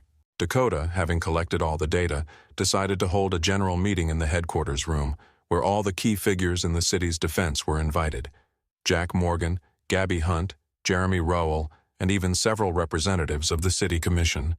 In the dim light of the lamps, reflecting off old maps and archival photographs, Dakota said, "Friends, we stand on the threshold of a new era. Not only are our modern enemies trying to destroy our city, but the forces hidden in the depths of history may be awakening again. It is our duty to understand these ancient mysteries and find answers that will help us protect Liberty Ridge not only from traitors, but also from those forces that have worked wonders and horrors throughout the centuries." Her words caused a deep silence, broken only by the soft rustle of pages turning and the beating of each person's heart. Everyone understood that today's mission was not just an operation to detain another traitor, but an attempt to look into the past to find answers that could predict the future. On the table in front of Dakota lay documents found in the mansion, old photographs and maps where places associated with the ancient legends of the city were marked. "We will act on two fronts," she continued. "On the one hand, we must protect our city from immediate threats, and on the other, we must study and understand ancient records in order to foresee a possible return of darkness." At the same time, Gabby Hunt reported that her team had discovered strange symbols etched into the ancient brick wall at the entrance to the mansion. These symbols, reminiscent of ancient runes, were executed with astonishing precision, as if they had been carved by a master possessing knowledge lost over the centuries. "We cannot allow these symbols to go unnoticed," Gabby said. "They may be the key to understanding what forces are at work here." The fighters, carefully studying the corners of the wall, took pictures and wrote down coordinates, realizing that every detail could be decisive. Meanwhile, Jack Morgan and his team continued to monitor the communications channels. Short but intense messages came over the radio. Activity detected in the area of the mansion, movement from the south, suspicious signals, check. These messages became threads connecting the events of the day with the ancient legends, and soon the entire operational network of the city was filled with information about strange phenomena. Jack, with a cold calculation and attention to detail, noted that the activity in the area of the mansion had increased sharply after the ancient symbols were discovered. "Something is wrong here," he said. "It seems that we are dealing with not only a human conspiracy, but also something that exceeds our usual understanding of the enemy." Tension was running high at Star Crossing headquarters. Dakota had set up a 24-hour watch, and the sounds of shuffling papers, quiet discussions, and shouts over the radio could be heard from every corner of the building. Everyone present knew that the ancient secrets discovered in the mansion could not only shed light on the history of Liberty Ridge, but also reveal how an enemy seemed to have controlled the town's fate for centuries. The meeting turned to strategy. How to use the ancient records they had found to strengthen the defense. What steps to take to prevent the possible awakening of forces that could destroy everything that had been built with such love and faith. Days turned to nights, and for several hours the team led by Jeremy Rowell analyzed the ancient texts, translating the symbols and comparing them with the places of power found on the maps. The results were shocking. The ancient manuscripts predicted a time when the city would find itself at a crossroads, when darkness would once again attack to destroy everything light. "We must prepare," Jeremy said. "These prophecies, if we believe them, foretell a new wave of trials. But they also give us the key to how to protect ourselves." There was confidence in his voice, backed by knowledge obtained from ancient sources, and even if fear visited everyone, no one wanted to give up. Dakota, sensing the approach of a decisive moment, went out to the headquarters balcony again to observe the city. From above, she saw how the residents of Liberty Ridge were preparing for a new day. Some were hastily cleaning, some were getting their children ready for school, and some, as if sensing the approaching storm, were making final preparations. But her eyes reflected not only concern for the current threats, but also a deep thought that the ancient forces awakening at this moment could change the fate of the city forever. At the same time, Gabby Hunt and her squad, returning from a trip to the mansion, brought important information. The symbols and artifacts they found confirmed that the legends about ancient shadows were based on real historical events, and that a struggle known only to a select few was taking place on these lands. "We found amulets," Gabby said, "which, according to ancient records, were used to protect against evil forces. Perhaps these artifacts can help us create a protective barrier capable of repelling attacks not only from physical but also from energy threats." The discussion of this information once again united everyone present at the headquarters. The mayor of the city, together with representatives of the city commission, declared that it was necessary to create a temporary working group whose task would be to use the found artifacts and ancient knowledge to develop a new defense system capable of resisting any threats, be they human traitors or unknown forces from the depths of history. "We cannot remain ignorant," he said. "Our city is our fortress, and only the truth based on our roots can protect us from everything that tries to destroy us." Thus began a new stage in the life of Liberty Ridge. Over the next hours, a team of specialists, led by Jeremy Rowell and Jack Morgan, worked to decipher the ancient texts, integrating them with modern communications and defense technologies. Each found symbol, each line of the ancient manuscript became elements of a new plan that was supposed to ensure the protection of the city for many years to come. Dakota, clutching one of the amulets, said, "This power, passed on to us from the past, is our key to the future. We must understand its meaning and use it for the good of our city. Let the ancient shadows never again become our curse, but on the contrary, become a stronghold of our strength." As night turned to morning, Liberty Ridge seemed to be absorbing the knowledge and strength of ancient generations as it prepared for the new day. The residents, inspired by the example of the defenders, began to believe in a brighter future again, knowing that even if the past tried to reawaken, it could not defeat the unity and determination of those who stood for the truth. Thus, in Chapter 7, the fate of Liberty Ridge became a tangle of ancient mysteries and modern challenges. The defenders of the city, armed not only with modern technology, but also with knowledge passed down from mouth to mouth, prepared to confront the forces that for centuries had tried to disrupt the harmony of this sacred place. In every stone, in every symbol found on the ancient walls, there was a story that could inspire heroic deeds and awaken a deep connection between the past and the present. As the first rays of daylight finally dispelled the darkness of the night, Liberty Ridge began to glow with a new light, a light of hope strengthened by the ancient wisdom and unwavering determination of its defenders. Dakota Steele, looking down on the city from the heights of Stars Crossing, knew that their fight would continue, but they knew now that the ancient shadows awakened at this hour could become not an enemy, but an ally, if only their power was directed to the defense of freedom and truth. With that thought, she raised her hand as if to welcome the new day and whispered, "Truth born in the flames of the past will light our way into the future." The words echoed through the headquarters, through the streets, and seemed to penetrate the very soul of every Liberty Ridge resident. For now, the city was not only recovering from its internal upheavals, but was also gaining a new dimension, a dimension in which ancient knowledge and modern efforts merged into a single whole capable of withstanding any storm. Night fell on Liberty Ridge, and dark clouds hung over the town like harbingers of doom. After ancient secrets had been discovered and studied, after the town's defenders had joined forces with the wisdom of their ancestors, there was a tension in the air that foreshadowed new, even more dramatic trials. Every resident, every building, and every corner of Liberty Ridge seemed to breathe with anxiety, a premonition of unknown danger. This night promised to be a turning point in the town's fate, a night when the line between light and darkness could finally be erased. On the roof of Star Crossing, a symbol of the indomitable will of the defenders, Dakota Steele stood, watching the flickering lights of the city. Her gaze, directed into the distance, seemed to be trying to penetrate time and space, to see what was hidden in the ancient runes etched into the stone walls of the mansion on the outskirts. In that moment, it seemed as if nature itself had spoken to her in a whisper, a quiet, almost inaudible voice that penetrated the deepest corners of the soul. She remembered the words spoken by Jeremy Rowell about ancient prophecies, and felt how the cold fear mixed with the fire of determination. Now she had to not only protect the city from obvious threats, but also understand what these ancient signs mean and how they can be used to gain an unprecedented level of defense. The Star Crossing headquarters was bustling with activity. After yesterday's meetings and night shifts, the staff continued to sort through archives, documents, and found artifacts. Jack Morgan was working at the computer again, looking through new data received from patrol groups, and he discovered a strange signal on one of the channels that did not fit into the usual patterns. This signal, similar to the echoes of an ancient cipher, made him stop several times, evaluating the information received. He could not help but notice that the coordinates encrypted in the message pointed to an abandoned industrial area, where, according to legend, a powerful factory once belonged to one of the ancient families that ruled these lands.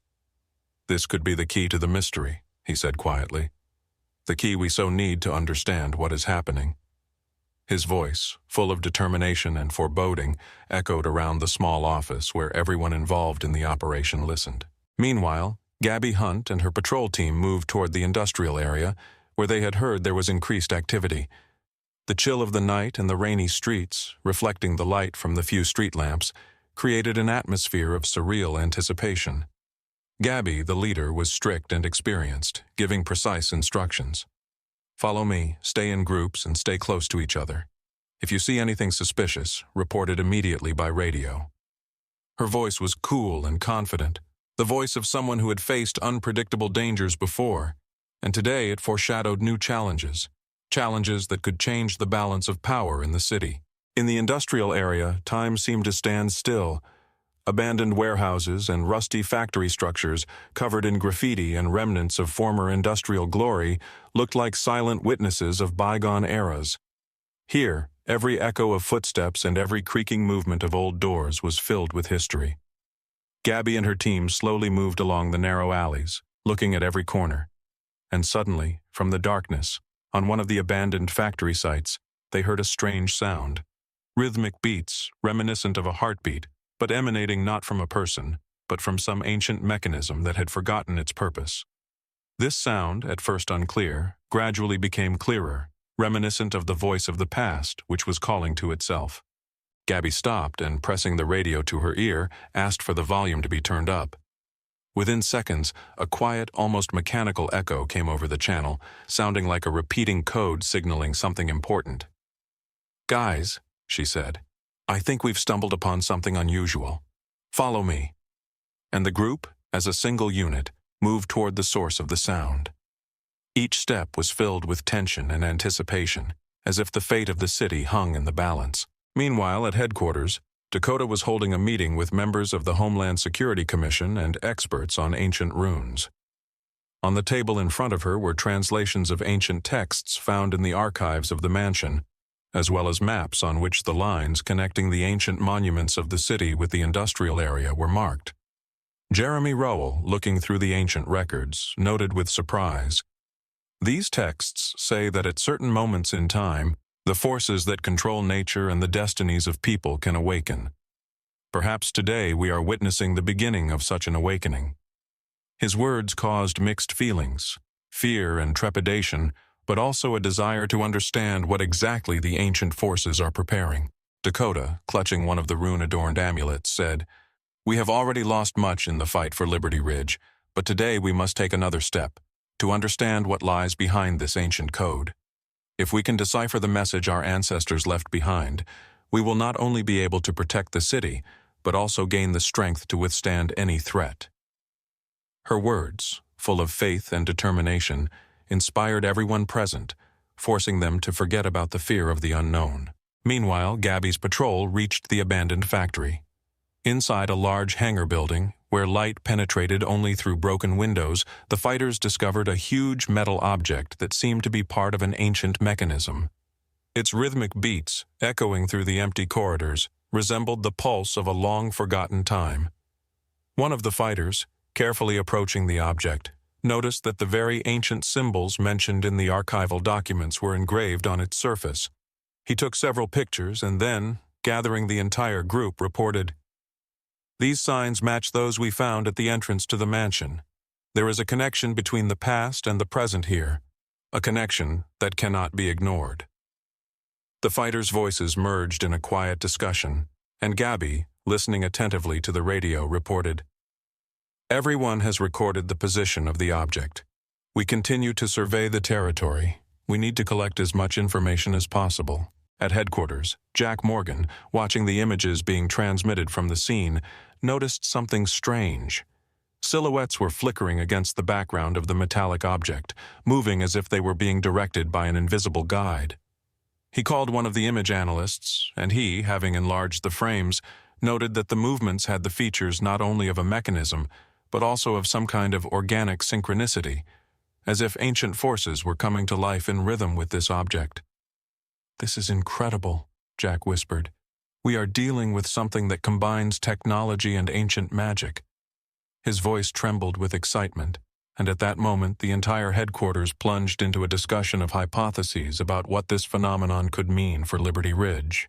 Returning to the headquarters, Dakota gathered all the key personnel for an emergency meeting. In a room lit by dim lamps and flickering screens, she stood in front of a map of the city, on which the zones associated with the discovered ancient signs were highlighted. Her voice, confident and firm, cut through the tense atmosphere. "Friends, today we face a test of destiny.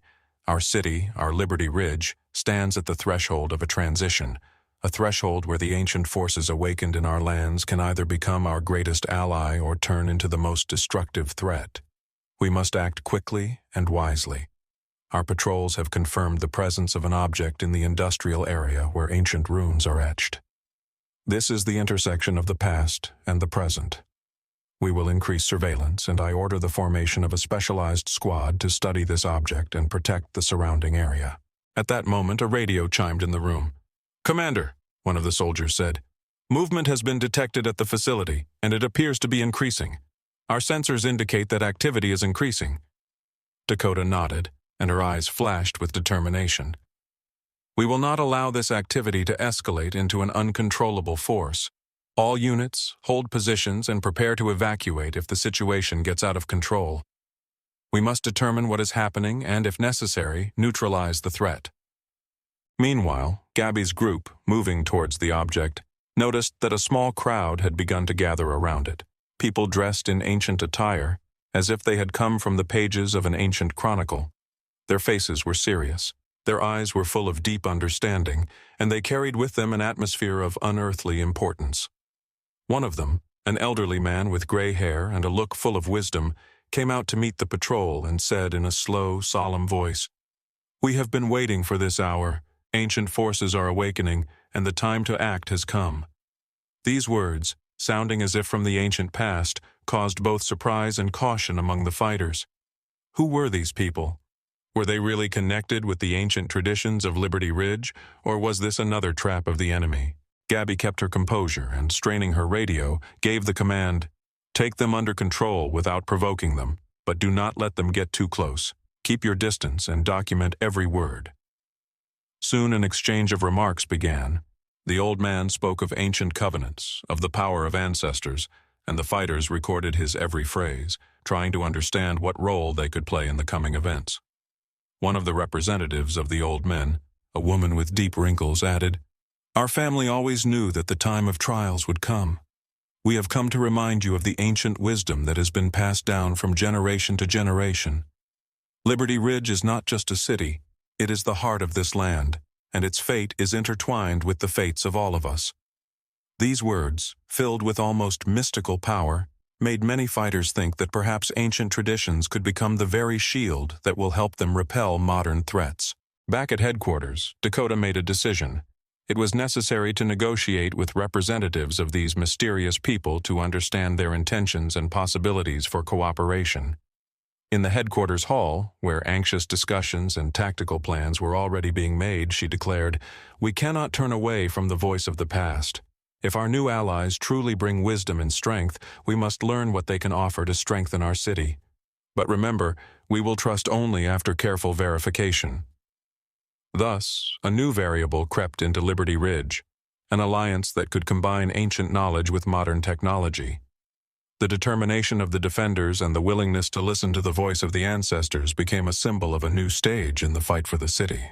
Days turned to nights, and the hours that followed were filled with meetings, documents exchanged, amulets tested, and ancient texts analyzed.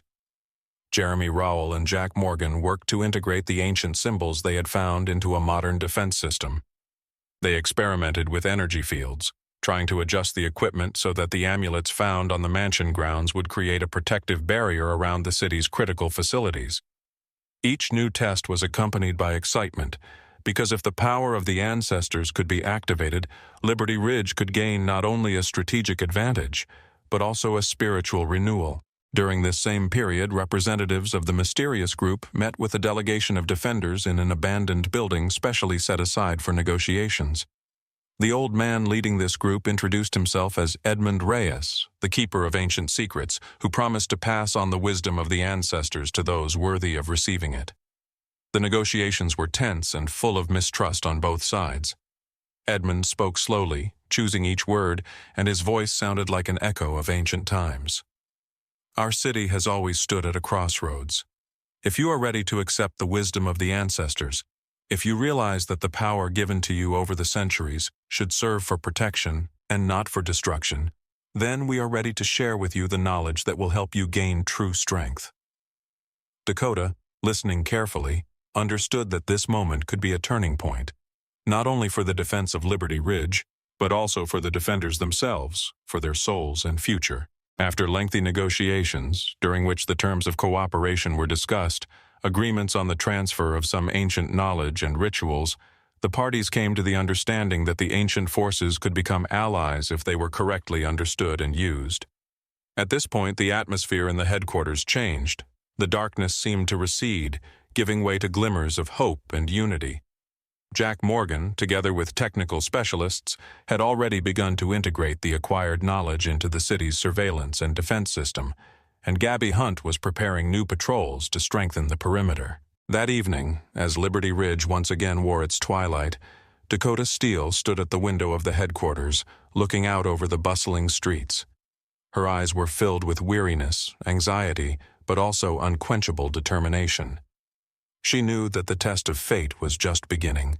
The ancient shadows awakened at this hour could be either the greatest blessing or the most terrible curse if left unchecked. But now, armed with knowledge, wisdom, and their combined strength, the defenders of the city felt ready for any challenge. "Today is our chance," she said quietly. "A chance to combine the light of the past with the strength of the present. Let the ancient stories guide us, and let our faith in truth be a bulwark that no enemy can crush." Those words, spoken with such power and conviction, penetrated the hearts of every citizen of Liberty Ridge. The night ended, and with the first rays of the new day, the town came alive again. A new era for Liberty Ridge was beginning, an era in which ancient wisdom and modern determination merged to create a fortress that would resist time and enemies. The defenders, united with new allies, continued to build a future where truth, honesty, and faith were the main pillars of life. The sky above Liberty Ridge was thick with gray clouds, foreshadowing the coming storm. The air smelled of rain and iron, as if nature itself was about to witness a final, decisive battle. After the ancient wisdom had been adopted and integrated into the city's defenses, the defenders, fortified by ancestral knowledge and modern tactics, prepared for the final test that would determine the fate of Liberty Ridge for years to come. In the center of the Star Crossing, a symbol of the unbending will and united spirit of the defenders, Dakota Steele prepared for the order that would unite all the forces of the city in one grand offensive. In recent days, the struggle had been fought on two fronts. On one hand, the city had been cleansed of traitors and leaks from within. On the other, forces awakened from the depths of ancient legends were gradually taking an active part in the defense. But now a new threat was looming. External forces, long conspiring with the Blue Raven faction, decided to strike a crushing blow, seeking to take advantage of the temporary weakness that could arise even in such a close-knit community. In the headquarters, where the walls decorated with symbols of ancient runes glowed with a soft flicker of lamps and screens, Jack Morgan continued to analyze the latest data. His gaze, focused and cold, slid over the endless lines of codes and coordinates coming from all corners of the city. He discovered that the enemy had concentrated its forces on the southern perimeter, where in the last 24 hours, abnormal movements of equipment and groups of armed people trying to break through to the center had been recorded. "We need to act immediately," Jack muttered. "The enemy has gathered everything they can, and this is the last attempt to strike a blow that can destroy our defensive lines." His voice, quiet but penetrating, carried over the radio and awakened determination in the hearts of the fighters. Meanwhile, Gabby Hunt and her patrols, armed with the latest surveillance equipment, moved through the city streets, checking every intersection and abandoned corner. They recorded and photographed every enemy move. Taking the coordinates Jack had given them, Gabby gave the command, "All forces, we must take up positions on the southern front. Let the enemy think that his attack will pass unnoticed. We are ready to take it." There was determination in her voice, backed by years of experience and the understanding that the city must be defended at all costs. At the same time, in the city square, among the awakening residents, the last words of the mayor were heard, addressing the people through loudspeakers installed in key points of Liberty Ridge. His speech was full of patriotism and confidence. "Dear fellow citizens, today Liberty Ridge will stand united against any threat. Our defenders, armed with ancient wisdom and an unbroken spirit, stand guard over our future. We believe in the power of truth. We believe in unity, and that no darkness can break us. Today we will show the enemy that our city is a fortress, and nothing can destroy our unity." These words, the echo of which penetrated into every house and every street, filled the hearts of residents with confidence, and people began to gather in the streets, preparing to support their defenders, making their contribution to the common cause. Not far from the center, in an abandoned industrial area where Jack had previously detected mysterious signals, a group of fighters under the command of Gabi reached a strategic point. In front of them, in a dilapidated hangar, stood a massive metal object covered in ancient symbols, which seemed to pulse in time with the rhythm of the approaching storm. Around it, according to sensor data, enemy movements were observed. Small groups of soldiers who, as it turned out, were being directed by high-ranking Blue Raven commanders. The officer holding the radio reported, "Front detected. Groups approaching from the east. Be ready for contact." At this crucial moment in the headquarters, Dakota made her final decision. The attack had to be synchronized across the entire city. "We will not give the enemy a single chance today," she declared, addressing the fighters. "Each of you knows what is at stake. Our city, our families, our freedom depend on this battle. We will attack from the south, from the east, from the west, and from the north, with a united and unwavering front. Over the next few hours, with lightning flashing and thunder approaching, the entire Liberty Ridge force began to prepare for the assault. Teams of soldiers deployed to key locations activated backup generators, switched communications channels to secure lines, and set up surveillance systems integrated with ancient amulets to create an energy shield capable of repelling enemy attacks. Jeremy Rowell and the technicians carefully tested each device, knowing that any mistake could result in disaster. On the southern front, where the enemy had already concentrated its forces, tensions were running high. The silhouettes of armed groups were slowly forming a line, their faces hidden by hoods and masks, and their eyes were filled with cold determination. Suddenly a message came over the radio. "The enemy is beginning to move toward the center." A voice full of urgency and determination announced, "All forces, forward, attack!" A moment later, a flurry of commands and the sounds of combat erupted in the streets of Liberty Ridge. The noise of gunfire, the rumble of equipment, and the shouts of fighters merged into a single canvas of battle, where every second mattered, and every minute could change the outcome of the battle. Dakota Steele, standing in the center of the headquarters, watched the events on the monitors. Her eyes were shining with tension and determination. She knew that the fate of the entire city was at stake now. "The time has come," she said quietly. "We must show the enemy that Liberty Ridge is invincible." Her voice, calm and confident, was heard over the secure channels, coordinating the actions of the fighters and directing them in the right direction. A fierce battle began in the streets where the defenders and the advancing enemy forces clashed. In one of the alleys, where darkness and smoke created an almost endless curtain, the fighters fought in close combat, using everything that came to hand, from improvised weapons to improvised explosive devices. Each blow, each attack was accompanied by an echo of ancient traditions, as if these clashes were reviving the images of heroes of past centuries who once fought for their homeland. The voice of one of the fighters, sounding through the noise of the battle, carried words of support. "For Liberty Ridge, for truth and freedom." These words, filled with ardent faith and devotion, echoed in the hearts of all who fought in the streets, giving them strength to resist the enemy. At a critical moment in the offensive, when the front lines seemed fluid and irregular, Jack Morgan and a team of special forces, operating behind enemy lines, broke through weak points of the defense to strike at the Blue Ravens command post. Their operation was lightning fast. In the dark corridors of an industrial area, they used tactical stealth and precise coordinates to neutralize several key enemy positions, thereby destabilizing their internal communications. "The center is taken," Jack radioed. "We are beginning to evacuate the command post." This success became a turning point, when the defenders' confidence grew and the enemy's morale was shaken. At the same time, on the northern front, where enemy forces were trying to gain a foothold in abandoned buildings, fighters, armed to the teeth and inspired by the mayor's words, began a counterattack. Using encirclement and ambush tactics, they gradually pushed the enemy back, forcing them to retreat to the city's borders. With each new blow, with each captured position, Liberty Ridge regained its confidence, and ancient amulets installed at key points flickered with a soft bluish light, as if confirming that the ancient force had become their ally. Throughout the assault, Dakota, Jack, Gabby, and Jeremy coordinated via encrypted messages, exchanging intelligence and constantly analyzing the situation. With each passing hour, the battle grew into an epic drama, a clash not just of two armies, but of two worlds, one of modern technology and one of ancient forces, where time and space ceased to matter. Each defender of Liberty Ridge felt that this battle was the culmination of their entire struggle, the sum of all the losses, sacrifices, and efforts aimed at preserving freedom. At the critical moment of the offensive, when the front lines were almost inviolable and the enemy, deprived of communication, lost the ability to coordinate their actions, the climax of the battle arrived. On the main street of the city, at the epicenter of the clash, Dakota Steele watched from above as the fighters, as one, repelled the enemy's final attack.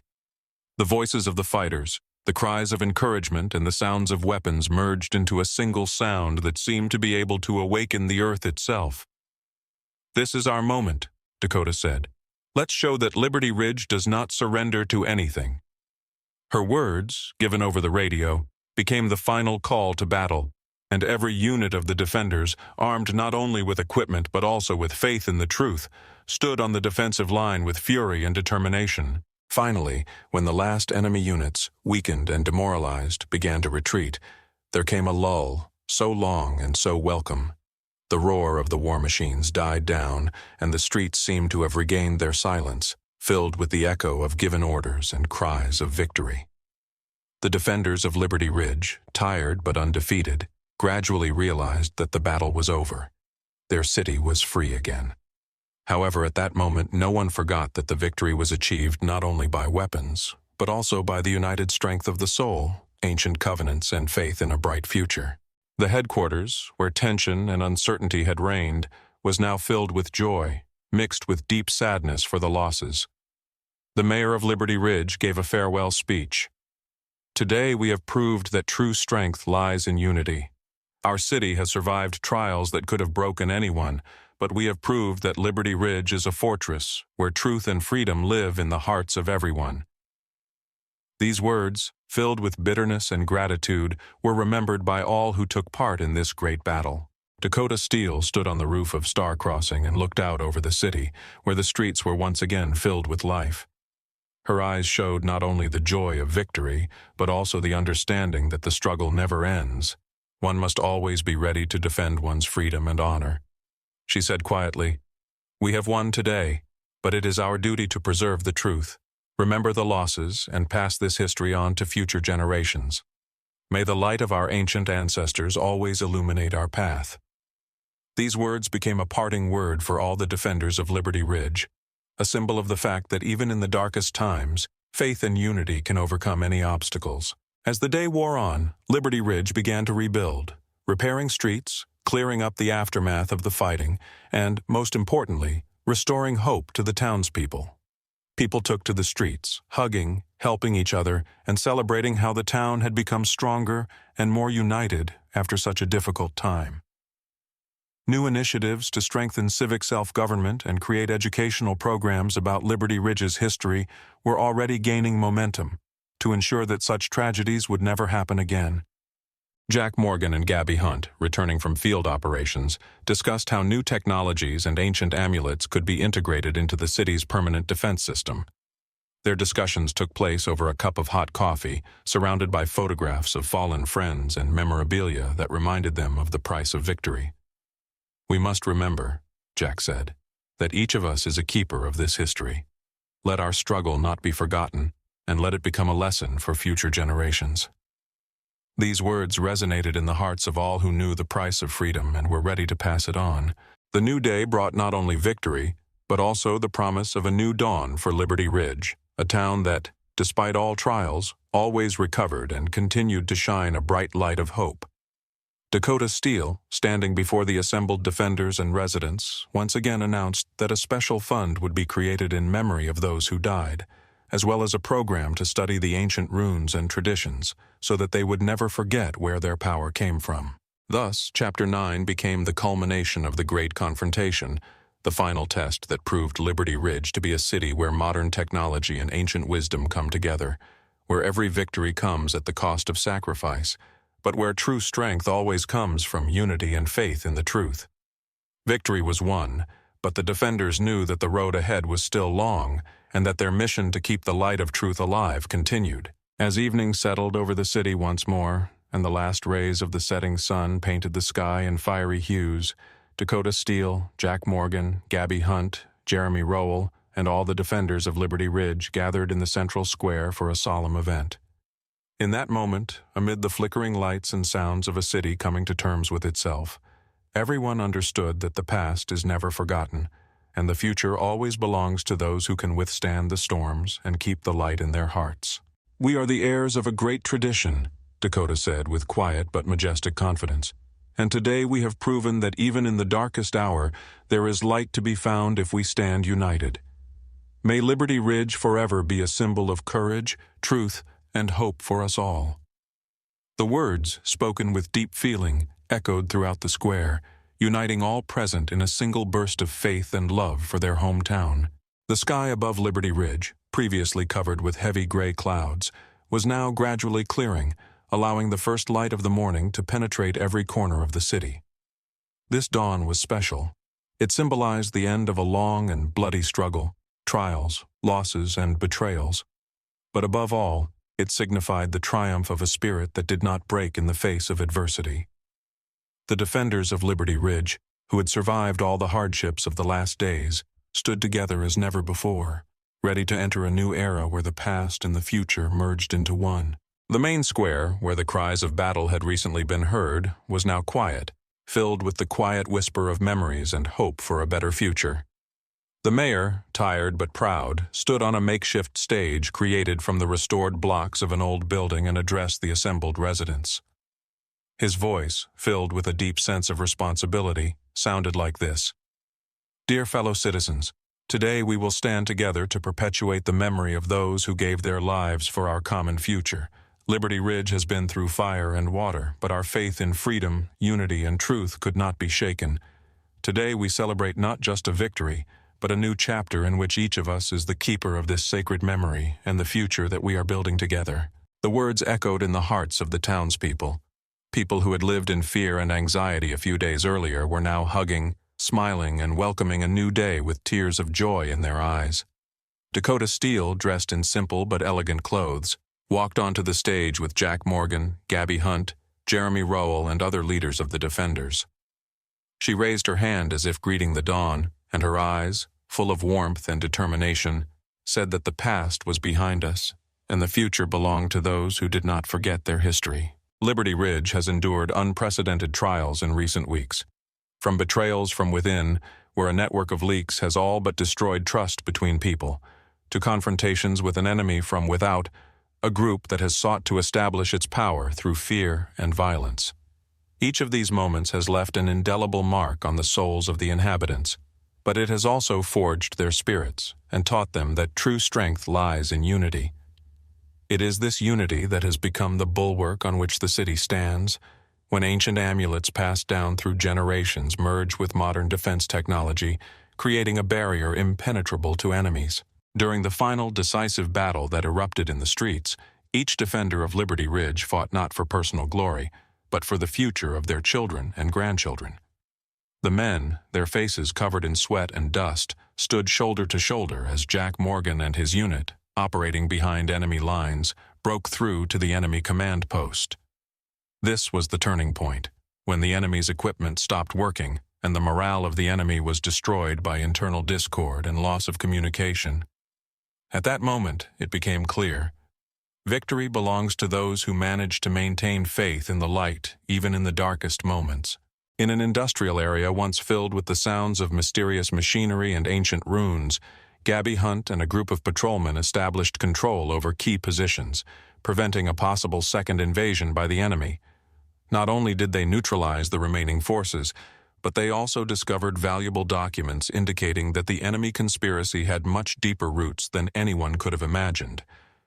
This data became the final proof that Liberty Ridge does not give in when it is defended by true patriots. Meanwhile, at Star Crossing headquarters, where Dakota Steele coordinated the actions of all units, the final work was being done to restore the communications and surveillance system. Jeremy Rowell, continuing to analyze archival materials, became convinced that the ancient prophecies found in ancient manuscripts spoke not only of the approaching darkness, but also that at the most critical moment, light can turn into an impenetrable shield. It was this thought that inspired the technicians who integrated ancient symbols into modern defense systems, turning them into something more than just a technological device. They became a symbol of renewed faith in a better future. As midday approached and the city was filled with the vibrant energy and sounds of a new day, Dakota Steele hosted a solemn ceremony to honor the fallen and celebrate the unity of Liberty Ridge. The main square, decorated with flowers and banners with images of heroes, hosted a large-scale event. Citizens, including veterans, young fighters, and ordinary citizens, came together in a single impulse to pay tribute to those who gave their lives for the freedom of the city. Portraits of the fallen were placed on stage with the mayor and the leaders of the Defenders, and each attendee received a symbolic medallion, an amulet decorated with ancient runes, which became a symbol of an unbroken spirit and eternal memory. In this touching moment, Dakota, raising her hand to the sky, said, We do not forget, we honor the memory, and our duty is to preserve the light that burns in our hearts. Let this medallion be a reminder that freedom is dear, and only unity can make us invincible." Her words caused a storm of applause, and even those who had long hidden their pain could not hold back tears of joy and pride. After the ceremony, the work of rebuilding the city began. Specialized teams of defenders and volunteers worked hard to clean up the ruined streets, repair buildings, restore historical monuments, and create new public spaces where people could not only work, but also relax, remembering the exploits of the heroes of the past. In every corner of Liberty Ridge, there was a renewed energy, an energy born from pain and loss, but strengthened by faith in a brighter future. That evening, when the last ray of the setting sun painted the horizon in fiery pink tones, Dakota Steele again went out onto the balcony of the Star Crossing. She looked at the city, where every street, every house, and every smile reminded that even after the most difficult trials, life can be reborn. Her eyes sparkled with tears and joy, and her voice, full of tenderness and confidence, said, "Today we have gained freedom, but our mission continues. Let Liberty Ridge become a place where every person, regardless of age and experience, will feel protected, loved, and proud of their hometown. Let our history, full of trials and victories, become a bright guide for future generations." These words, filled with meaning and sincerity, became the final chord of a long and difficult path. That night, as the stars shone in the clear night sky, the town of Liberty Ridge, despite all its scars and wounds, fell asleep once again under a blanket of peace and tranquility. But this sleep was filled with dreams of a future where tragedy would never be repeated, where every morning would be greeted with a smile, and every night with gratitude for courage and unity. The defenders of Liberty Ridge, who left their mark on history, knew that it was their duty to bring the light of truth and freedom to the hearts of all who would ever face darkness. And so, with the end of the great battle and the triumphant dawn, Liberty Ridge entered a new era of eternal freedom. The city where ancient ruins found new life in combination with modern technology became a symbol of the fact that true strength is born from unity, faith, and love for the homeland. Let this dawn forever remain in the memory of everyone who has ever fought for their freedom and become proof that the light that breaks through the darkness never fades.